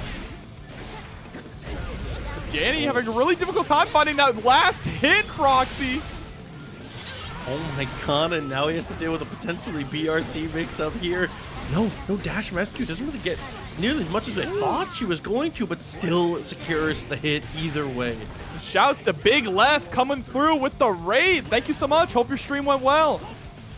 I'll just in time, coming into one of the craziest brackets we've had. Winners finals right now. Dany and SQ. right, hopping on in. Wow, what a challenge there with the close slash. Immediately goes into the ride, the lightning, close enough to the corner for the wall break as well. Dash up. Yup. 5P whip. Gets the throw. OTG. Not enough. Should have gone for the fireball. Should have kept it steady. All these RCs. SQ feeling the pressure. Lets the burst go out. Circumvents neutral with the windshield wipers. Chipp at this point here with the rock. Comes through. Has to block out. Finally gets a connection with the rock. Finds a 5K. Going to the wall. Mortal Blotto. Anything kills. Anything kills. Dragon stalls time. His next touch. That delayed 2S, trying to find some kind of a press. And wow, going for the deflect shield in the corner to optimize the punish. SQ with the big brain plays, going up 2-0. She just takes full control. What a difference maker. And that's what I said going into this set, is that everyone has felt like they've gone through such adversity in this tournament. It feels like there's so many stories of people like clawing and just scraping through these sets, like bloodied and beaten, and SQ has not had that. SQ has felt really in control the entire time we've watched her. Yeah, absolutely. Very well said. I mean, looking at SQ sets here, so far, it looks like everything has been 3-1. So that even tracks going earlier on into the bracket. Yeah, every single set that SQ has had so far tonight, he's either been 3-1 or 3-0. So she's been cooking.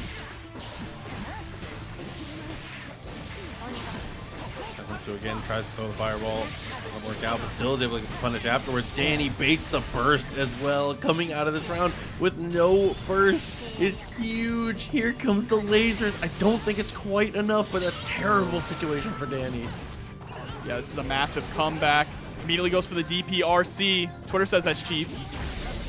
And there we go. Wild Assault on in to try and get something started.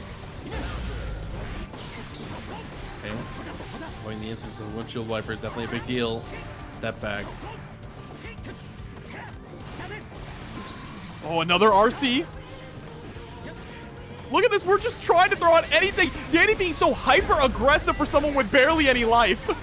Dude, this is committing wild assaults as well. No Finally shot. does get the hit though. Uh-oh. Throw? Absolutely. Do it again. No, he doesn't. Oh my have god, RC. what a comeback! Add RC. Oh my god, it kills Dany. Gotta get back on the board here. A round up. Hey, I mean, with a performance like that, Dany definitely can. It's starting off really strong. Burst immediately comes out from SQ. Doesn't want to get sent through the wall.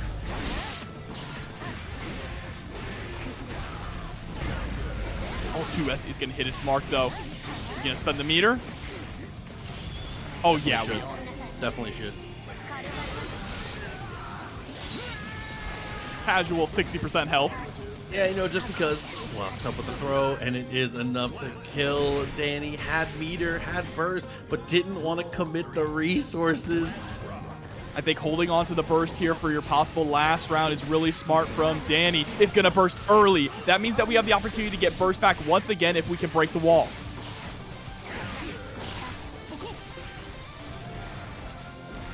A neutral jump there, trying to call out a throw attempt. And we are just close slashing the respect here from SQ as Ty comes through with a $20 direct contribution. Thank you.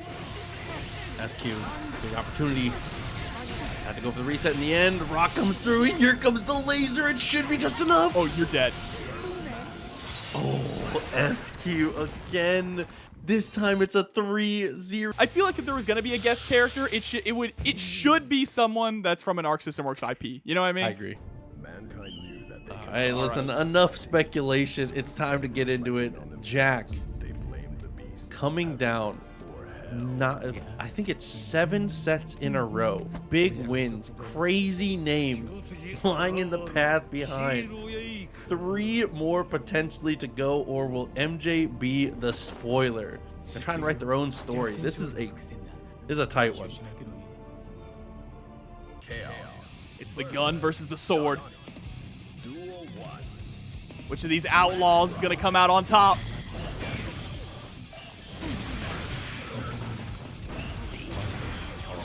nice with the IBFD immediately into the back throw for a punish.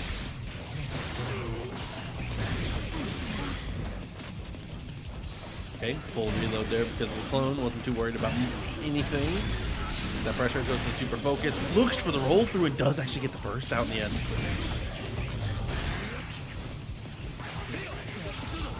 Oh, trying to go for the low. Nice 6P there from Jack. So far, pretty evenly matched. A bit of a tug-of-war battle between these two. But Jack is out of bullets now, Proxy. Out of bullets and out of meter. This is MJ's chance to capitalize. There's the overhead. 6H takes the round. Yeah, the IBFD, unfortunately, I mean, Happy Chaos should know better themselves. As one of the characters that IBFD is sometimes not effective against, Johnny's certainly in that class as well. But here we go, the curse is applied. It's going to be hard knockdown, Wild Salt, good spinning. 5D hits its mark, the unblockable.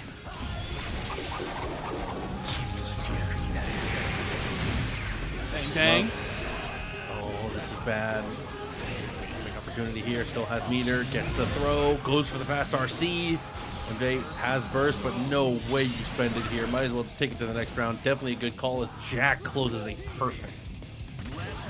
Both these players going into this final round with burst available also. MJ gonna spend it immediately not to get juggled by those gunshots.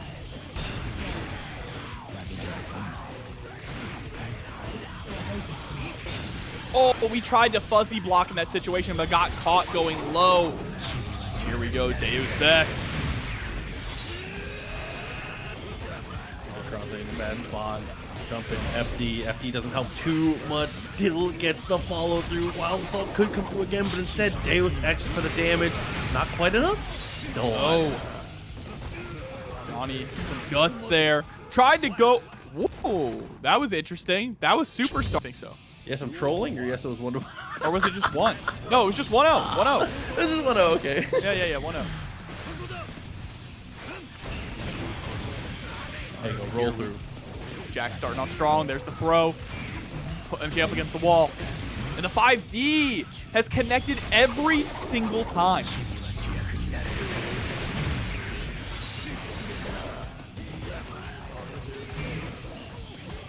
Close slash is a little too far away. It doesn't matter though. Close slash is too far. Guess what's not too far? A gun.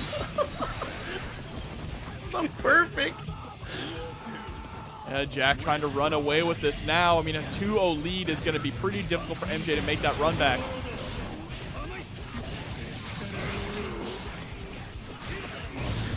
What a 6P. Just immediately preventing that jump in. Sliding right under with that 2K. Here we go. Deus Ex Machina once again. Focus up, take a shot. An attempt. Keeping the pressure going, and that little stagger just chills, and it's more than enough for MJ to feel like they have to go for something, even if it's small. That is a huge overextension when you're in these situations where you're playing for, oh my god. Once you get down to that game of inches, last decision type of stuff, even just a tech throw just completely deletes your entirety. And that is a 2-0 lead. That is a tall mountain now that MJ is going to have to climb. But if anyone could do it, MJ certainly can. They've been playing incredibly clean with this Johnny all night. It's just about getting that knockdown and starting to run your offense. That's the difficult part. They haven't been winning out in neutral, haven't gotten a card out to really set up those mix-ups. Duel 1. Let's rock. Okay, had to go for the first flip, jump in, smashes the 2P, is able to take the turn back even off of that awkward situation, and the 5D connects.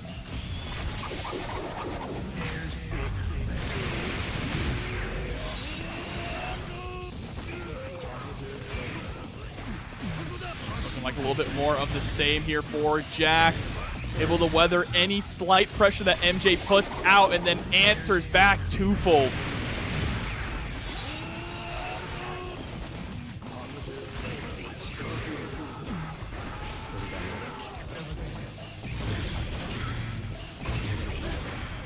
Oh, We're just trying to close the gap, but the BRC into the overhead. Devastating stuff, and now Jack is sitting at set point. This house is looking unshakable. Oh my god, egg is smoked. MJ tries to pop the card, but again, Jack's movement has just been too unpredictable. You cannot keep them locked down at all. It's a full reload, still has meter. Next hit will do it. 2K, 2D into the Wild Assault, still alive, but things are not looking good for MJ. Whoa! Just hopping right on in for that overhead. Blocks the YRC, but tries to go for a 2H punish. Was too slow. Oh, hops over and gets sent full screen again, and that will do it. Unfortunately for the gambler, doesn't have enough life to really ante up at that point. 3-0. In a row now, it is Luke, Dig, Rat, Marvelo, MacMens, RedIAmNot, and then MJ. Jack's run is legendary, and now Dany, the next one to step up to see if they can stop this freight train that is Jack. And if Jack has anything to say about it, the next victim. There's a nice backdash into the far slash. Huge confirm here. Yeah, we're going to spend the meter. Just make sure we can squeeze out that wall break.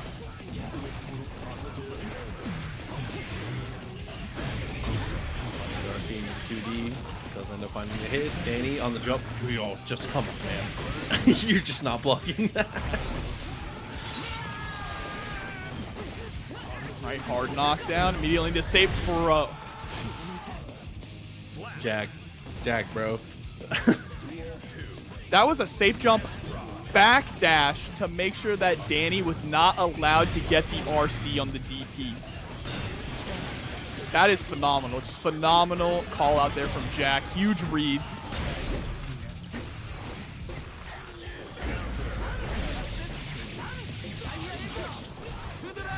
All right, flip on in. Shock state's applied again. There's the people's elbow, but too far away to get it confirmed. Not too far away this time, though. Far slash hits its mark into a full conversion. Kill with a hard knockdown. Definitely going to help here. Jack has meter. Jack has burst. Definitely some resources to be able to deal with it here, but tries to go for something. Maybe a backdash. Close slash blows it up. Right, curse is set up. Just jumps out of the roll-through mix-up. I like that a lot there from Dany. Trying to get that spacing back once again. Counter hit 6H. That is the biggest starter for Kai, so Jack immediately bursts on that. That kind of had to. 2K, Tempa dust.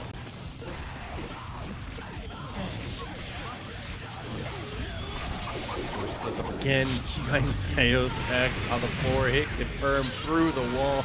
Dany has to relive the mix-up again. Trying to go for the Kai special. Jack's seen it one too many times, though. Here we go. Wall break. Wild Assault. We're willing to spend it. We want that knockdown. We want to close things out right now. No, burst wasn't available yet. It was way too preemptive, but it doesn't matter. Dany still finds the throw. I like that Dany's looking at the bars, and I like that you're thinking ahead, but oh my god, please be careful. Yeah, absolutely. And I believe that's going to be one apiece between these two players now. Both of them looking incredibly clean. Listen, man, if there was ever a time for you to make a finish the story joke, this is it. Can Jack needs to finish the story. Through? Duel 1. But we got SQ with the rock. Trying to put an end to that in grand.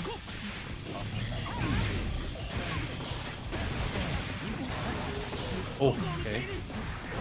No focus. Only 2 bullets here.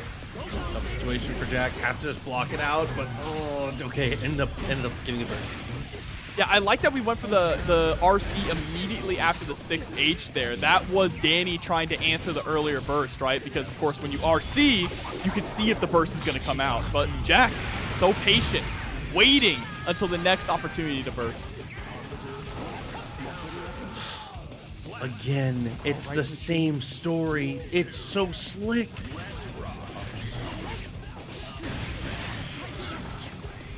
But that's my purse. There he goes, gunshot. I don't know you. 6P. Gets the answer. Flip kick comes through. Very plus. see us trying to put up that 6P. No meter to save us there, though. There's the punish.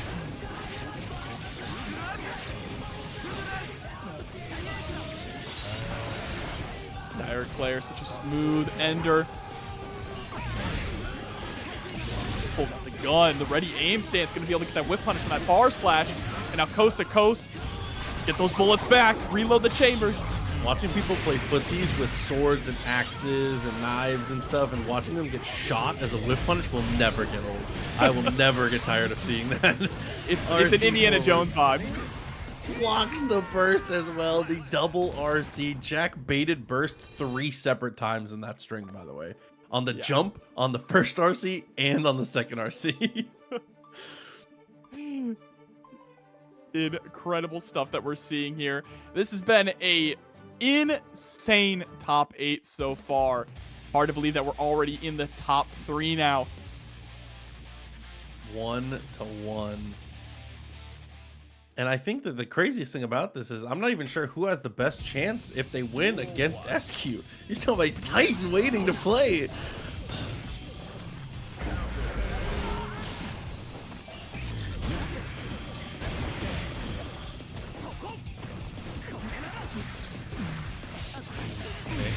On the JD. Yeah, that gunshot. Too much.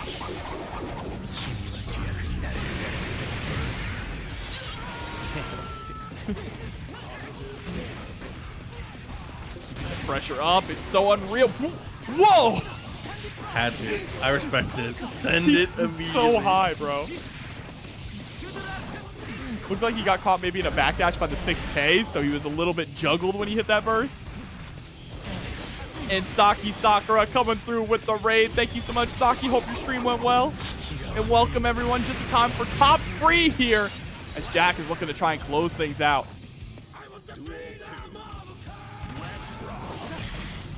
Okay, sets up the curse. Looks for the push. Not going to get there. Still dashes up with 2K2D, though. So brave in that spot. The movement here from Jack.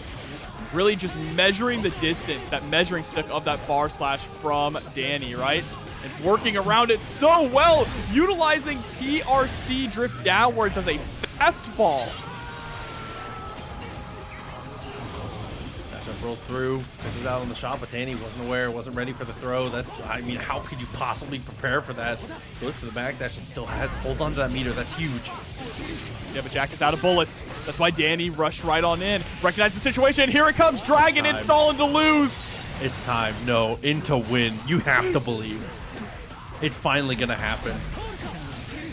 Absolutely. Oh, no way. Kill him. Let's go. He did it. Let's go.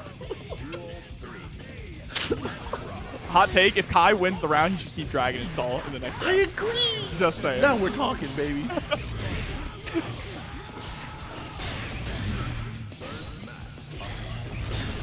But unfortunately, maybe the DI into lose is carrying into the second round right now. Jack is dominating, but here we go. Dany gets the hit. Oh, all right. The lightning gets the hard knockdown. Minty, all I ever want is Dragon Stall. That's all I think about. Okay, charge the dust. And is able to get the finish. No, still alive, but it's a bad situation. Is a knockdown. I mean, that's a 100-meter there for Jack. Yep, spends the YRC. And the rising J as Dany going up 2 games. Oh, Dany with a great answer. The Dragon install into not it's not even into win. It's into not lose. That's my boy. Let's go, Dragon Dany. install into not Let's lose. go, Dany. The Dragon only install's time you'll ever hear me go full bias is when Dragon install is involved. I don't care. Also, honestly, it should change the music. When he hits Dragon install, it should play Holy Orders. Just saying. He should be able to do it at any health threshold. I agree. Wild Start goes for the fire.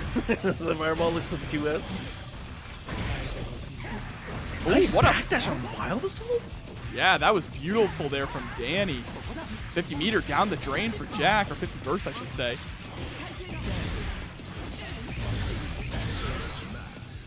Oh my god. The juggles with the gunshot.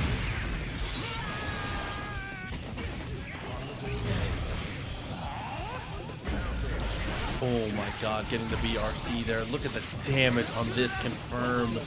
Gets to the wall, ends up spinning the burst. Jack gonna make a fight for this one here. Look at the meter. Has to go for super focus, but it's well worth it. Gonna spend another Deus Ex. Oh, it didn't hit! That is huge for Dany. We can't let this opportunity slip away, but unfortunately it is one clean roll through. This time, it's gonna work.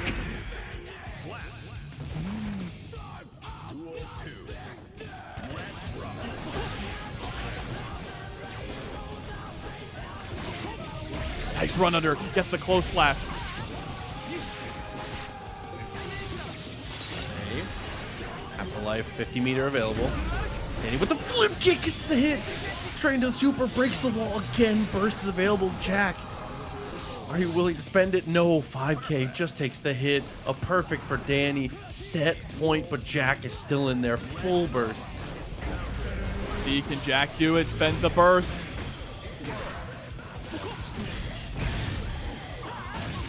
Let's make this the best round of our lives. Jack goes for the gunshot, out of focus. This is where Dany can capitalize, sends out the heavy stun edge. But Jack doesn't even care about the negative penalty. Just trying to create that space, get some more room to breathe and build up those resources.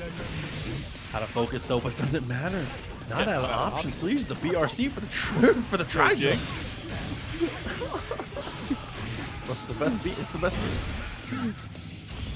Oh, and here it comes the Deus Ex. This should be enough to get the kill. Not quite. Oh no, Dany. And there it is. Gunshot hits its mark. 2-2. Jack is so close to putting themselves in the spot for an incredible situation. Dany very close to being able to get back for the run back. So important for both players right now. Another game 5. This is looking unreal. Again, these players fighting tooth and nail. Proxy coming out battered, bloodied, and scarred, while SQ is just kind of cruised to grand finals. SQ playing reeling right now. Roll through though. Good for the close slash. Good situation. Taps the dust as well. Strong. Right, there we go. Look at the resources here on Jack's side. Not a lot to save you. Only one bullet left in the chamber.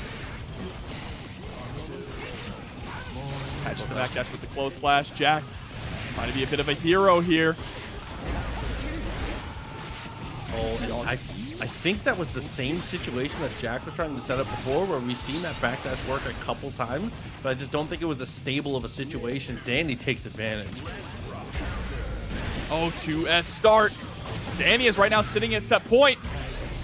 So Jack trying to make something happen here, build up some of that momentum back, and the momentum is going to follow through this wall break, but another DP from Dany. Beautiful backdash there after the PRC, gets to pick up the roll, confirm, but misses the 6S. Saw the 5S coming, goes for the 6P, knew the clash was going to happen, tries to go for the air throw. Dany answers back. Has meter. RTL? No, he's going to save it, wants the RC. Yeah, DPRC is such a solid tool. But once the RC instead, this time for the BRC mix. Look at that, 3 RCs in a row. Calls the deflect shield, and there it is. Dany ends Jack's legendary run. The house finally crumbles. Please make sure you're cool with your TOs. Always be nice to them. And make sure you show them the support that they deserve. It's time for grand finals, Jobber. This has been a hell of a ride. All right, round start immediately. Dany going into the skies with the fireball. And there it is, people's elbow. No dashing in on me. Oh my God. Answer. God, damage is crazy. RTL to go through the wall. Dany is starting with a purpose here, Proxy. Okay, counter hit to finish it as well. Very nice stuff. That's a statement if I've ever seen one.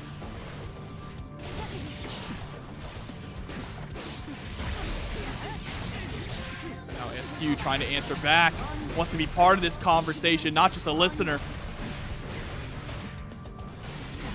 Okay, good use the FD, but another great check. Not letting that jump go away. Forward counter on the 5H. Your life might be forfeit. Still alive? No, gone. No, Oh still my there. god! Even with the jabs, he's still alive. By the grace of God. Oh, but the whiff there on the YRC is going to spell doom, and SQ answering with a perfect. So the distance she's able to threaten you at completely nullifies the YRC in that spot.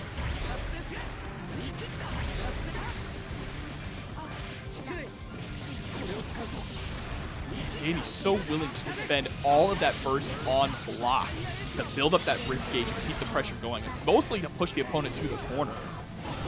Fortunately, back to neutral in that spot, though, and what a whiff punish. As we said before, Kai, normally the character that's kind of bullying people at that space, but dude, Ram, the queen of the far S.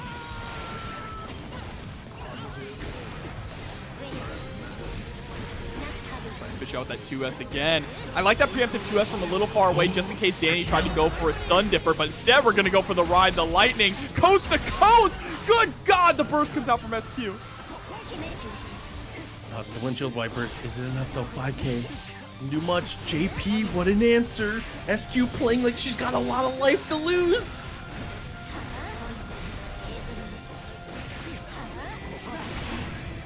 Well, yeah, you're not beating that sword. Cutie fireball? No way. Absolutely not. Of all the things to try to go for, gets blasted for it. SQ with a great call with the fireball. One nail in the coffin, and coming from losers, it's only going to take 3. You know, throwing out the fireball like that is not necessarily a bad idea. I The agree. mistake that Dany made was throwing the fireball out that close to the corner. That's where the risk is way too high for any potential reward you'll get for a fireball like that hitting. Yeah, it's situations like that where it's like you absolutely cannot be in a situation where you're flipping coins. I 1000% agree. Okay. Fireball from that range looking pretty decent here. Blocks the burst as well. Great sequence. Dany, OTG gets the knockdown, saves the other half of the burst and the RC though. Didn't want to spend either.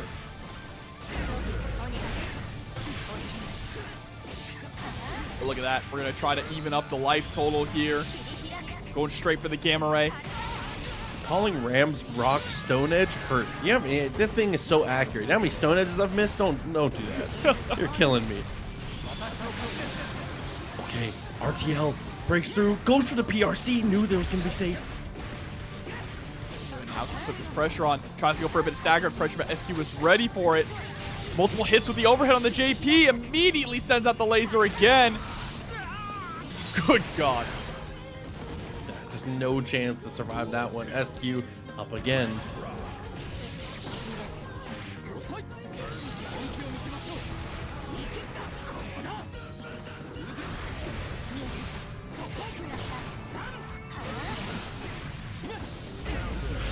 Ooh, DP, good step back. SQ sitting on even life totals relatively here. And having that full burst available is the first one to get into an RC as well, but Dany still finds the first hit.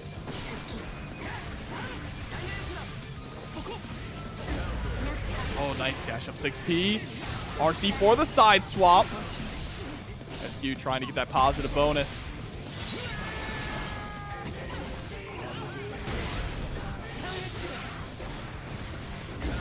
Okay, flip kick. Actually gets the hit, the counter hit. SQ must have been trying to press something to answer, but she's back on her feet. Has another RC available. The back throw comes through. Dany is dead, and SQ takes another 2 games straight. It's looking like a bit of a rerun of winners finals right now, Proxy. SQ trying to get that 6-0 victory over Dany. But Dany is fighting back valiantly, getting so close down to the wire in all these rounds, but just unable to close it out. What does he have to do different? I'm not even sure. Honestly, it literally feels like SQ is like choosing when to lose right now. Duel 1. She can just do no wrong. It feels like she always has the correct option here, even in these little backdashes, just at a correct spacing generally. But there we go. Finally finds the poke. Burst does end up coming out. Dany with a small victory here at the start, but the 6P wins the day, gets the counter hit, but too far for the wreck. Just running into those buttons. Too far away for the JD to connect.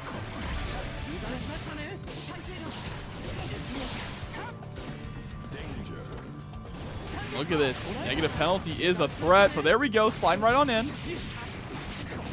This is going to be good for the wall break. Get that positive bonus.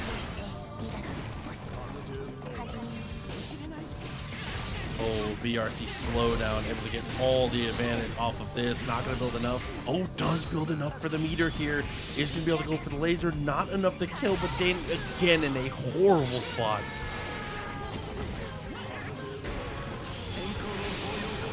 Oh, we're just answering with a ride the lightning reversal. Had the meter to go for RC and close out the round. Dany holding on to burst going into this next one is so important here. Really your lifeblood at this point here. Getting these trades, Kai is getting better at these trades though. These normal doing a little bit more damage, and SQ getting juggled against the corner, but too far for the flip kick. Reset though. Heavy stun edge pressure. Tries to go for a backdash to lock SQ in the corner. Is still going to work here. Beautiful 6P, and there we go. Dany finally getting a point on the board. She can bleed, Proxy. I mean, we have seen other players get one. And you know, it's another one of those ancient proverbs I talked about. Everybody gets one. Two is the real, this is the real one. If you can get two, that means, you know, you got something going. Oh, listen, I'm definitely a wise man once told me, if you can get one, you can get three. It is 100% there, but so far, no one has been able to get more than one on SQ. Duel 1. Let's rock. There we go. Round start. Both of them running immediately into each other. SQ gets the first blood, getting the burst out of Dany. Now Dany with no burst available. That means none of that wild assault pressure that he's really been relying on, right, to push his opponent to the corner. But all you need to do is cross up. They put you in the corner. You just jump over them. Yeah, and look 100%. at this damage. That's exactly what I was just saying. SQ dashes a little too close, and Dany's jump becomes that cross up. That's unfortunately just a miscue on positioning from SQ there.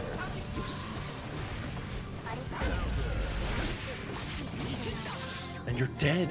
Dany. Oh my god. Can he be the first one to do it tonight?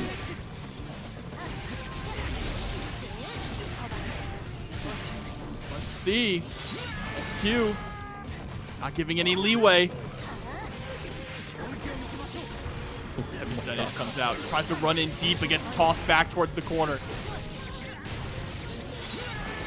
And he breaks the wall, doesn't spin the meter. He's comfortable going back to neutral here, but oh my god, at what cost? Counter hit right away.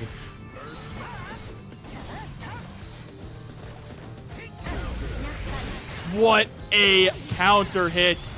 Goes straight into the super. Dany doesn't even get to think about bursting, but it's not. Woo! That's blocked. Easily blocked. Yeah, but we have meter. We're safe.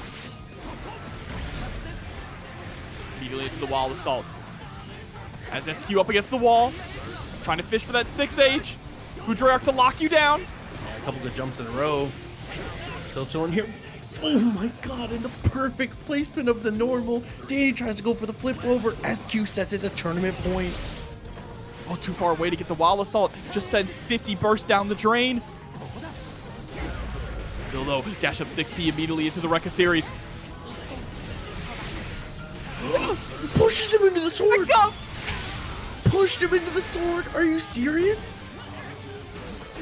Immediately right on in again. And this is where Dany, on his last leg, up against the ropes. His knees are shaking. Oh my god, look at the wrist gauge. Anything now taps the dust. Nice block. And he's able to fight off the ropes. Swings back with a haymaker. Just a throw. Opportunities like this don't come often. How do you spend it? Goes for the JD. Burst does come through. A dangerous burst from SQ, but does work out. And he builds the meter. As the bar gets the close slash. How do you get close enough that quickly to ram? And that 5D RC going to be able to get the wall break off of this positive bonus, and the hard knockdown is so huge right now for Dany. Immediate deflect shield, but still slides right on in and steals it away to a game 5. Of course he's the 50 meter. Of course he's gonna. I love it. Dany goes low. The jump scare comes through. Game 5. The you know they nerfed time that tonight. They did. It doesn't matter what you change, Jobber. It's still here. the first game 5 of SQ's tournament. The first game 4 of SQ's tournament on top of that. Oh my god. Duel 1. Let's rock.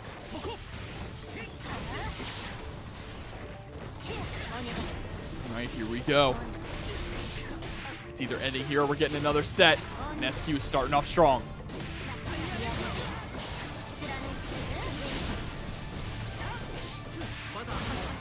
Okay, finally counter hit, forces the burst, jumps over the sword.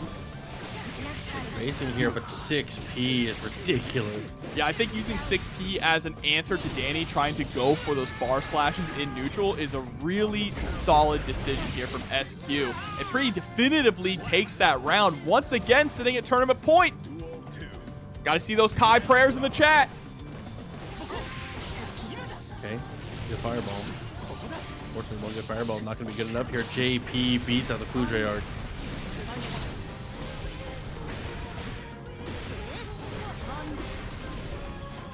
First with the rock, but was too far to be able to continue it. All right, we're going to get the Wild Assault confirmed here. Too far away to actually get a wall break, though. The YRC comes out 50 meters still on Dany's side. Oh, through the high sword. Actually doesn't get much for it. Dash underneath. Nice block from SQ. SQ up against the ropes here, but swinging back, tries to send out the rock. The movement from Dany so unpredictable, but does get caught by the scissors in the air. It's the DP. Blows up the deflect shield. Not going to be able to kill, though, but hard knockdown, shock state. This is huge for Dany. Dashes up in 5K, the most active normal in the history of the planet. Trips the legs. It's either a reset or the tournament's over. This is it. Final game, final round. Dany gonna start off strong. Huge confirm here, blowing SQ through the wall.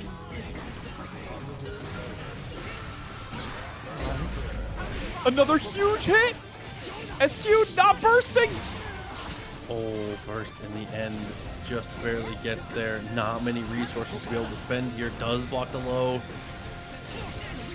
How do you get out of this? Dany just keeps the pressure going. It's not enough to kill, but still a terrible spot. The flip in into more Wild Assault pressure. Oh, we just go for the super jump trying to escape. There's the scissors for the knockdown. You have to watch out for a DP. And the JS is going to do it. We're going into overtime, fellas. Instant air dash back with the JS from Dany. Dany looking like himself on that one. What a crazy answer to that. Because when I first started watching Dany play, it felt like that was the thing that set him apart from other Kais. Is his use of ID back JS was destroying people. His counter punching with it was incredible. He made people whiff in such awkward ways. So to see that be the thing that puts him back in this spot, that is so sick. Yeah, finally starting to feel more comfortable in the matchup, right? Comfort is key in these high stress sets. Set 2. And starting to thrive in the scramble too, because SQ has constantly been coming out on top in the scramble, especially with the swords in the corner. Now Dany is the one starting to feel like he's in his element. Let's see if SQ can shut that down right here. There's the burst.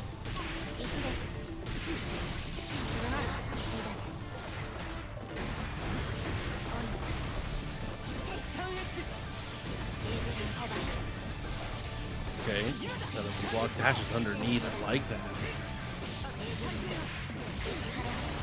All right, drift upwards with the RC, just so we can get that run under. I had to just hit it with something, anything.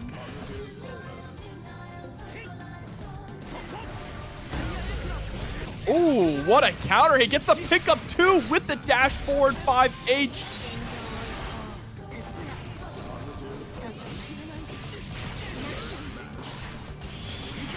Oh, we just dash up and block, but that's all right. Still 50 meter, goes for the PRC backwards to stay safe. See, not gonna be able to get the kill here. Spends the Wild Assault. Smart decision. You want that knockdown. Going back to neutral against Dany is really dangerous at this point. And then goes for the throw right before the sword explodes. Let's rock.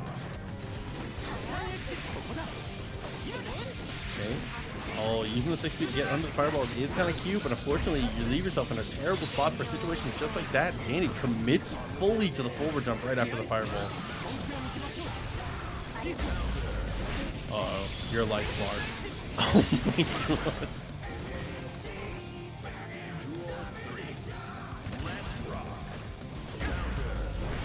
There it is, people's elbow. Wow, just a clean jump in JS into the 2D. I like it, and then the dash up. Udre trying to call out that throw tech.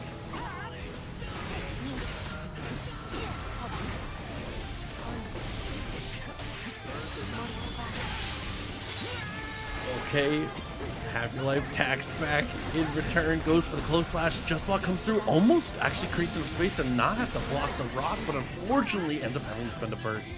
The rock hitbox is just so massive. ERC with the sword just to lock you down once again. And there it is. Finally, a DP into a back throw. RC. That's going to be game number 1 of the reset for Dany.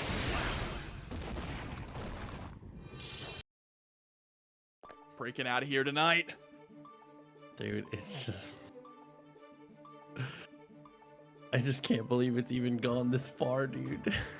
It's just the amount of stress that we've had at every single point of this tournament. From top 48 on, the storylines have been ridiculous, man. This has just been one of the best.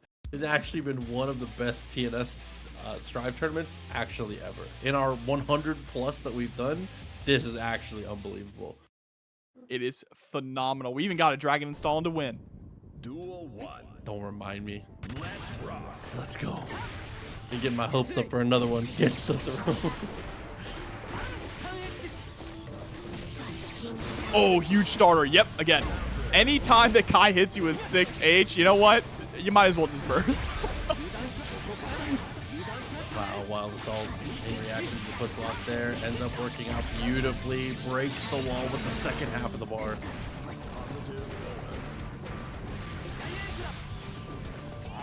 Now Dany in full control here. I wonder if Dany meant to invoke that action from SQ. Dany goes through the BRC. SQ responds knowing that Dany's too far to go for anything too aggressive with a button, and Dany just lazily jumps over. I wonder if that was the plan. If that was planned, he's sick. Probably not, but... Playing on your opponent's knowledge of the game and on their habits. High of a level, I wouldn't be surprised. Oh, we went for 2D there. That was interesting. I don't think we necessarily wanted the 2D. We definitely wanted to break the wall because we tried to go for close slash. Instead, now you're going to take a lot of damage for that one mistake. Okay, we're going to return some of that damage in response here. Double close slash burst comes through. From Dany with the DP. And the elbow, 6P. It all comes back to it, just 6P, but throws the 5D attempt. And SQ putting Dany on notice. Duel 3. Let's rock.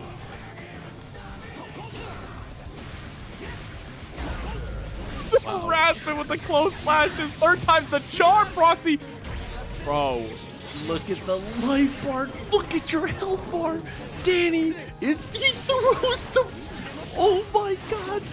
All of that damage on a crazy read and then steals the soul with the throw. It's a pixel for SQ. And Tap does the job. Dany is unbelievable right now. 2 straight.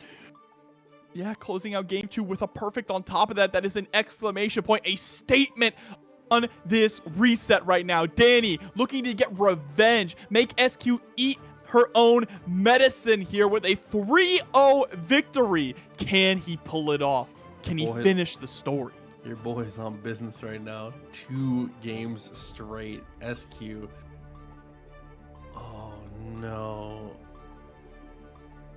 I feel like just Dany, like everything Dany's doing is hitting. Like it's like when they're playing neutral, it feels like it's like relatively even-ish, but the second Dany has offense, it feels like everything he's doing feels unblockable.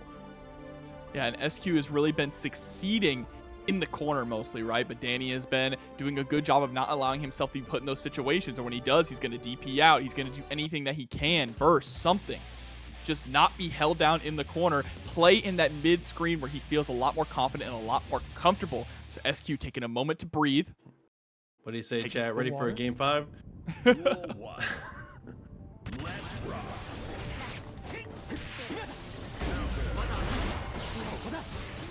Well, using your burst in a spot like that hurts, but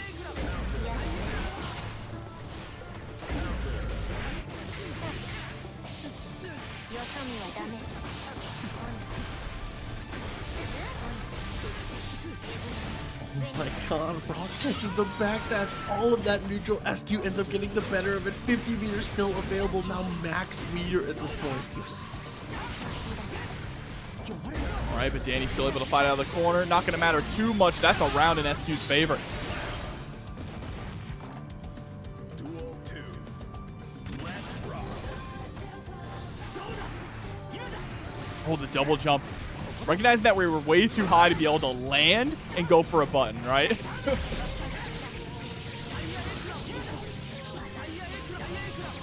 up, doesn't spin the bar, doesn't spin the wall assault, just gonna hold on to it. 50 meter. Life for SQ here. Almost gets the whip punish, but very plus finds a throw. Yeah, heavy stun edge. Oki tries to go for the BRC overhead. Not gonna quite work.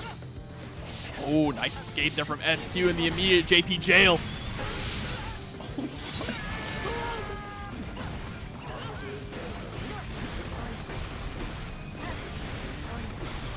Now the tables have turned a bit here. This is exactly where SQ has been excelling. Look at the active defense from Dany, moving around so much to keep SQ on her toes, and it's going to be able to close out the round. Tournament point for Dany. Sets it up to the finale. 6P doesn't get anything else. Good use of the fireball there.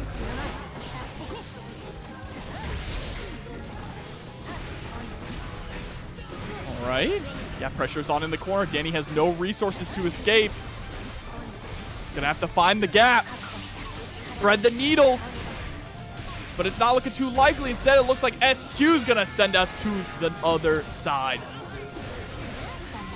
That's meter now. PRC, super aggressive. Gets the tap dust. Should be able to kill.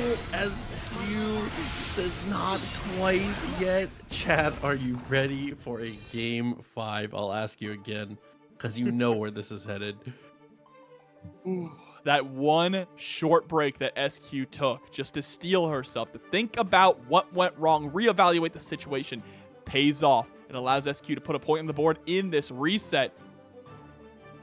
But is she locked in? Maybe. I mean, still needs 2 in a row. Would need the reverse sweep. I mean, we've seen it happen before. Chat saying, ain't no way. Listen, I've seen crazier things happen. Dany is looking consistent, but if SQ builds up this momentum, I'm not. All I'm saying is I've watched, I don't know if you know, I've watched a lot of TNS Strive. I feel like we get a lot of game 5s in the reset.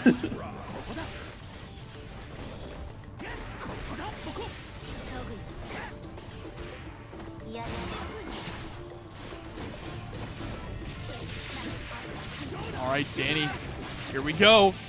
SQ down on burst. Dany up on life. Nice tech.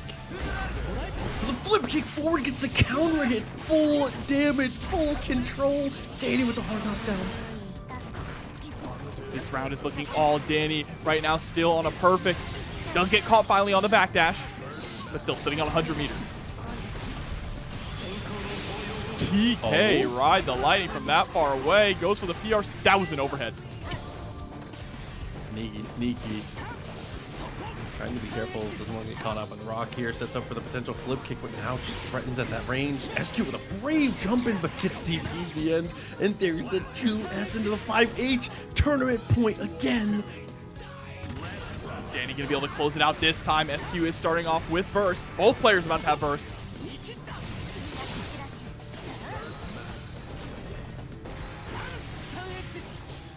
Just going for the fireball. We haven't seen as much of the Wild Assault on block ever since SQ threw that Wild Assault early on. Oh, but the stun dipper. Run underneath. Give her swords back is a little bit of a consolation prize. Yeah, trying hard to bait the burst, and that's why this time the burst comes out. SQ, only 50 meter left to play with as far as defensive tools here. Dany bursts for momentum, gets the cross up back to the corner. Now Dany is low on resources here. SQ nearly at 100 bar. There's the confirm. Goes for the side swap. Gonna be able to break the wall with the laser.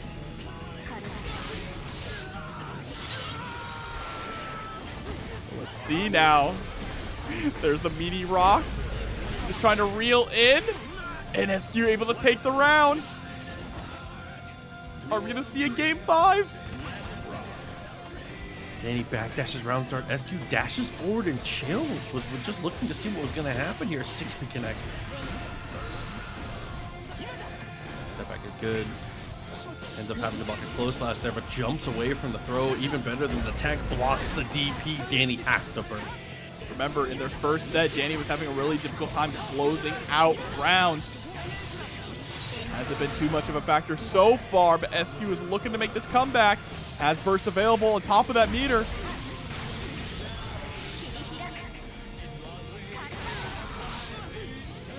Okay, Dany's still alive. Look at the meter though. It's gonna have burst back soon too. SQ chills, maybe too hard. Oh, but gets the jump in. Beginning a burst. There we go. Goes for the wall assault, but no follow-up after. Blocks the Mortabato, but the RC keeps SQ safe. Deflect shield, gets room. Rocket actually connects. SQ, not enough. Meter. Still stun to Braun in. Late PRC. Oh, too far away for the 2S, but the far slash is going to do it. Game 5 in the reset. What did Proxy say, chat? What did he say? You ready for a game 5? I'm still thinking about Dany doing Wild Assault, 5P, 5P, 5P, 5P. Dude, there was so much to unpack about that. Dude, the final game of what could be one of the sickest TNS tournaments ever. I cannot believe Rogue said it, paid actors. True. Like, come on, dude.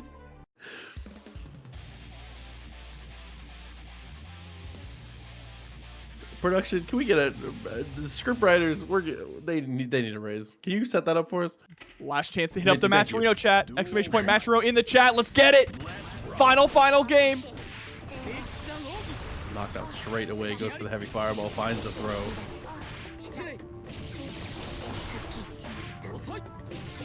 Oh my god, the infinite. Just keeps going with the throw. There's the rock pulling you out of the corner. Gives you a little bit of space to backdash. All right, Dany once again. This is the 3rd time, Proxy, we've been at tournament point. Can he finally close it out? Ooh, not with a start like that. SQ, what an incredible answer. Breaks the wall with the Wild Assault. Third of life off the table already. FD buys a lot of room, but it's not enough to get away from the PRC. Pressure continues and forces the burst.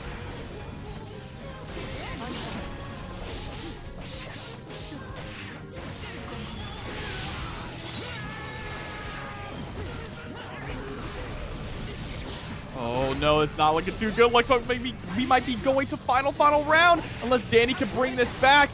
All right, stun to Bryn. RC. Goes for the corner carry option here. Tons of damage on it as well, but SQ is sitting on full resources right now. SQ has to, I was going to say, nice P fast RC. I was going to say SQ has to get out of this round with the burst intact. Final game, final round. It all comes down to this, and SQ gets the first blood. Charge does a lot of damage here. Wild Assault, the correct call every time. Burst almost available for Dany. He's going to have it almost immediately, but he just backdashes out because he need it.